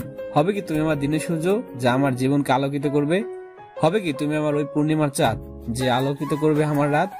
হবে কি আমার না দেখা স্বপ্ন, যা প্রতি রাতে তোমাকে নিয়ে দেখতে চাই? হবে কি আমার ছেলে স্বামীর আম্মু? এই প্রথম কোনো ছেলে দিয়ে প্রপোজ করা দেখলাম। আমি তোমার ছেলের আম্মু হব, তাই বলে স্বামীকে কোলে তুলে নিল রিমি। এখন কি আমি আমার বউটাকে একটু জোরে ধরতে পারি? না, এখন হবে না। স্বামী আছে এখানে, আগে বাসে যাব, তারপর তোমাকে সবসময় বুকে শক্ত করে জড়িয়ে ধরে রাখবো, যেন আমাকে আর কষ্ট দিয়ে চলে যেতে না পারো। কে বললো আমি আমার সুইট বউটাকে রেখে চলে যাব? তারপর রিমি আর স্বামীকে দুই হাত দিয়ে দুজনকে জড়িয়ে ধরলাম। রিমি যেন আমার বুকের সাথে মিশে যেতে চাইছে। এই রিমি, আই লাভ ইউ সোনা। আই লাভ ইউ টু জান। তারপর হঠাৎ করে দরজায় ঠকঠক আওয়াজ আসলো। আমি রিমিকে ছেড়ে দিলাম। দেখি মা বাবা ডাক্তার কেবিন আসলো। ডাক্তার রিমিকে একটু চেক আপ করে বলল, আগামীকাল রোগীকে নিয়ে যেতে পারবেন। কি ব্যাপার, আমার মেয়েটাকে অনেক খুশি খুশি লাগছে। আজ অনেক দিন পর মেয়েটার মুখে হাসি খুশি দেখলাম। দোয়া করি যেন তোরা সব সময় এমন খুশি হয়ে সুখে শান্তিতে ঘর সংসার কর। রিমি মায়ের কথা শুনে কিছুটা লজ্জা পেল। কিছুক্ষণ পর একটা মহিলা এসে রিমিকে জড়িয়ে ধরে কান্না করে দিল। রিমিও সেই মহিলাকে জড়িয়ে ধরে অঝরে কান্না করে দিল। আস্তে আস্তে বাবার কাছে গেলাম। বাবা, এই মহিলাটাকে, একে তো কোনোদিন দেখিনি। আরে বলদের বাচ্চা বলদ, এটা রিমির মা, তোর একমাত্র শাশুড়ি আম্মা। কি? আগে বলবো তো যে ইনি আমার শাশুড়ি হয়। তাড়াতাড়ি গিয়ে রিমির মার পা ধরে সালাম করলাম। রিমির মা আমাকে দেখে কান্না করে দিল। তারপর কিছুক্ষণ গল্প করে সবাইকে বাসায় পাঠিয়ে দিলাম। মায়ের সাথে স্বামীকেও বাসায় পাঠিয়ে দিলাম। আমি সারা রাত রিমির পাশে থাকবো, তাই সবাইকে বাসায় পাঠিয়ে দিলাম। এই, তোমার ক্ষুধা পেয়েছে না? না, আমার ক্ষুধা নেই, তবে কেউ যদি আমাকে নিজের হাতে খাইয়ে দিতে তাহলে একটু খাইতাম আর কি। এত ঢং না করে সোজাসুজি ভাবে বললেই তো হতো। কি? আমি ঢং করছি? দাঁড়া, ওইখানে আমি আসছি। আর দাঁড়িয়ে না থেকে বাইরে এসে কিছু খাবার আর ফল জুস কিনে রিমির কাছে আসলাম। তারপর রিমির হাত ধরে রিমিকে উঠালাম। তারপর একটু একটু করে খাইয়ে দিলাম। রিমিকে খাওয়াচ্ছি আর রিমি আমার দিকে এক দৃষ্টিতে তাকিয়ে আছে, আর চোখ দিয়ে টপ টপ পানি পড়ছে। রিমির চোখের কোণে পানি মুছে দিলাম। এই পাগলি, কাঁদছো কেন তুমি? তুমি আমার উপর যদি রাগ করে আবার চলে যাও, আমি সেদিন সত্যি সত্যি মরে যাব। দূর পাগলি, কোথাও যাব না তোমাকে ছেড়ে। খুব ভালোবাসি তো পাগলিটাকে, তাই আর ছেড়ে যাব না। তারপর রিমি আমাকে একটু খাইয়ে দিল।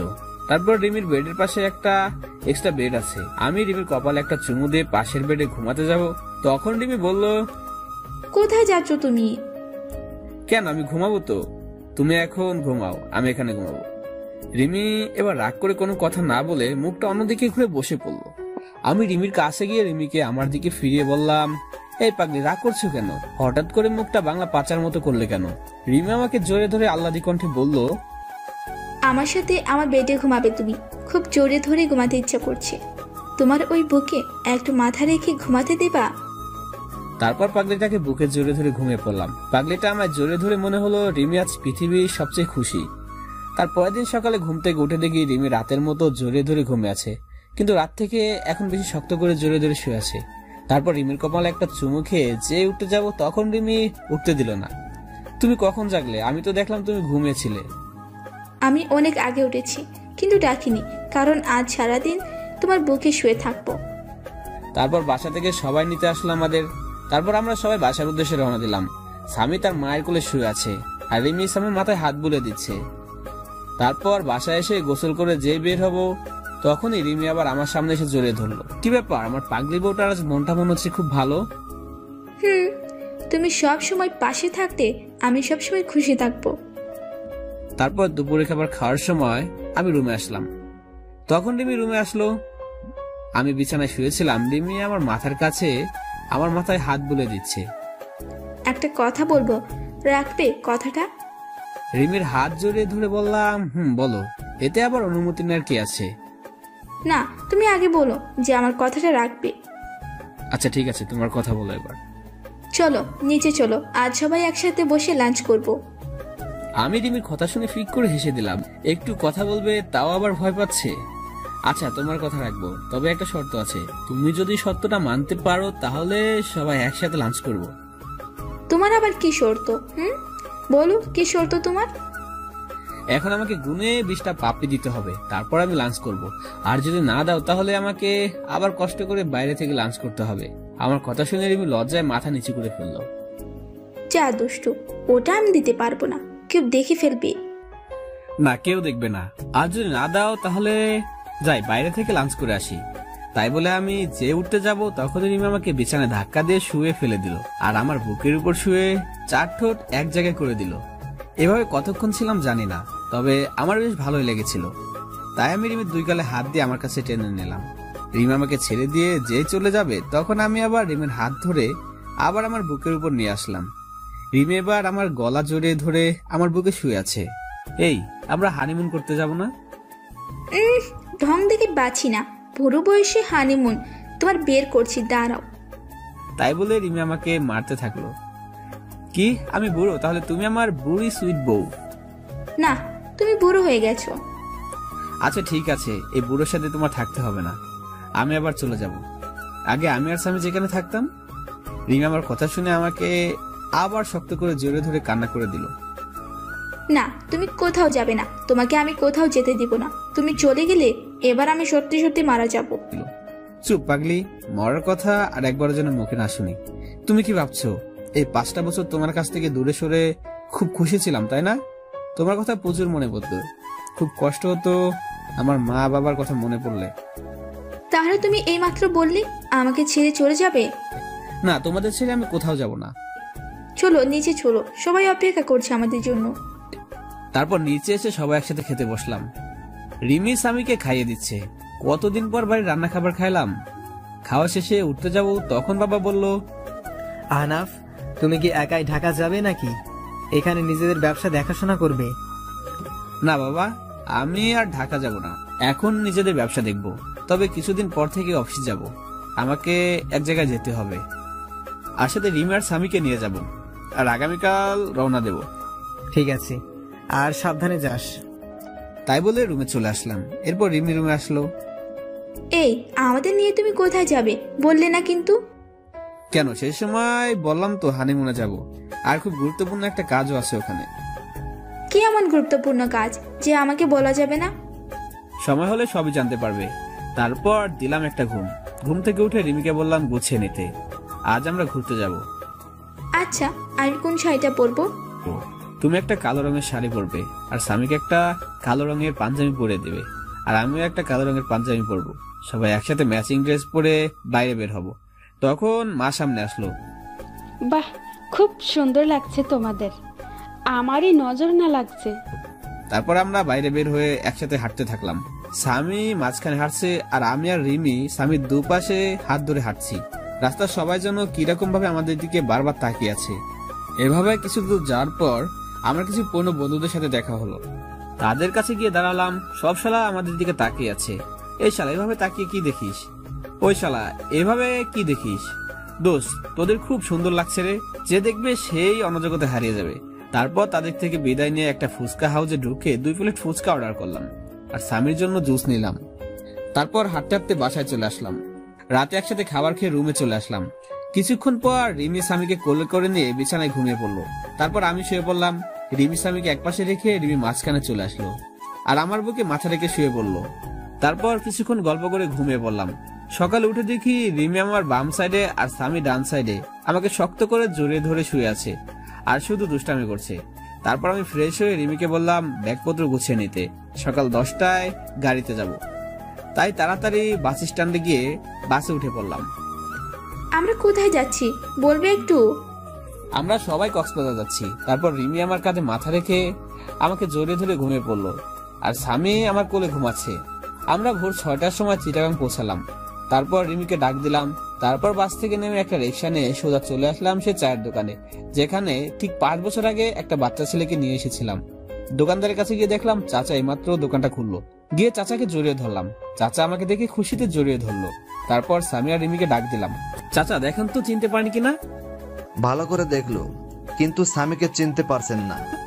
চাচা আমার সেই ছেলে যাকে আপনি আশ্রয় দিয়েছিলেন। তারপর চাচা স্বামীকে কোলে তুলে খুশিতে কান্না করে দিল। তারপর সবাই মিলে চাচার বাসায় আসলাম। আজ অনেকদিন পর এই রুমে প্রবেশ করলাম। চাচা, তনিমার খবর কি? তনিমা ভালো আছে তো? ভালো আছে, সবাই ভালো আছে। তুমি একটু বসো, আমি তনিমাকে ফোন করে দিই। তারপর চাচা তনিমাকে ফোন করে বাইরে চলে গেল কিছু খাবার আনতে। এই তনিমাকে, আর তুমি তাকে কিভাবে চিনো? তনিমা হচ্ছে এই চাচার মেয়ে, আর সে আমাদের স্বামীকে 1 বছর নিজের মায়ের মতো আদর যত্ন বড় করেছিল। তারপর এক এক করে রিমিকে সবই বলে দিলাম। তারপর চাচা নাস্তা নিয়ে আসলো। কিছুক্ষণ পর তনিমা হাঁপাতে হাঁপাতে রুমে প্রবেশ করলো আর তনিমা স্বামীকে দেখে কোলে তুলে পাগলের মতো চুমু দিতে লাগলো। কেমন আছেন আপনি?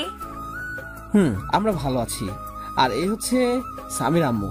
তারপর রিমি তনিমার সাথে কিছু কথা বলে সবাইকে বিদায় দিয়ে আবার আমরা গাড়িতে উঠে পড়লাম কক্সবাজারের উদ্দেশ্যে। আমি তারপর একটা হোটেল নিলাম। হোটেলে গিয়ে একটু ফ্রেশ হয়ে নিলাম। এখন রাত হয়ে গেছে আর জার্নি করে শরীর একদম ক্লান্ত, তাই সমুদ্রের পাড়ে যাইনি। হোটেলে শুয়ে আছি, স্বামী ঘুমিয়ে পড়েছে। তারপর রিমি ফ্রেশ হয়ে এসে আমাকে জড়িয়ে ধরে শুয়ে পড়লো। এই আমার আর একটা জিনিস চাইবো, দিবে? দেবো না কেন? আমার সবকিছু তো এখন তোমার। তাহলে এখন অনুমতি নেওয়ার কি আছে? আমাকে আর একটা বাবু এনে দিবা।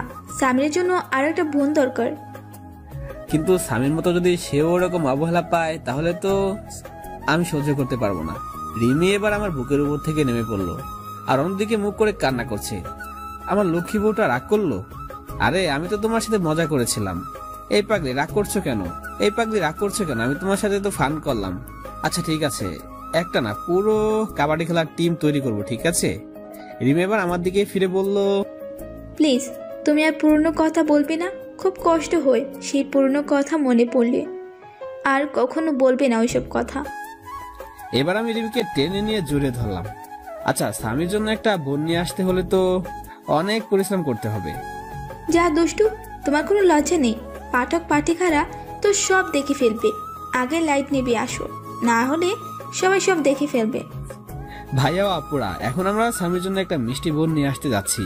আপনারা এবার চোখ বন্ধ করুন, নইলে আবার আমার পাগলি ফুটা লজ্জা পাবে। সো দর্শক বন্ধুরা, এই ছিল আমাদের আজকের গল্প। গল্পটি আপনাদের কাছে কেমন লেগেছে নিচে কমেন্ট করে জানিয়ে দিবেন, এবং পরবর্তীতে আপনারা কি ধরনের গল্প শুনতে চান সেটিও নিচে কমেন্ট করে জানিয়ে দিবেন। ধন্যবাদ।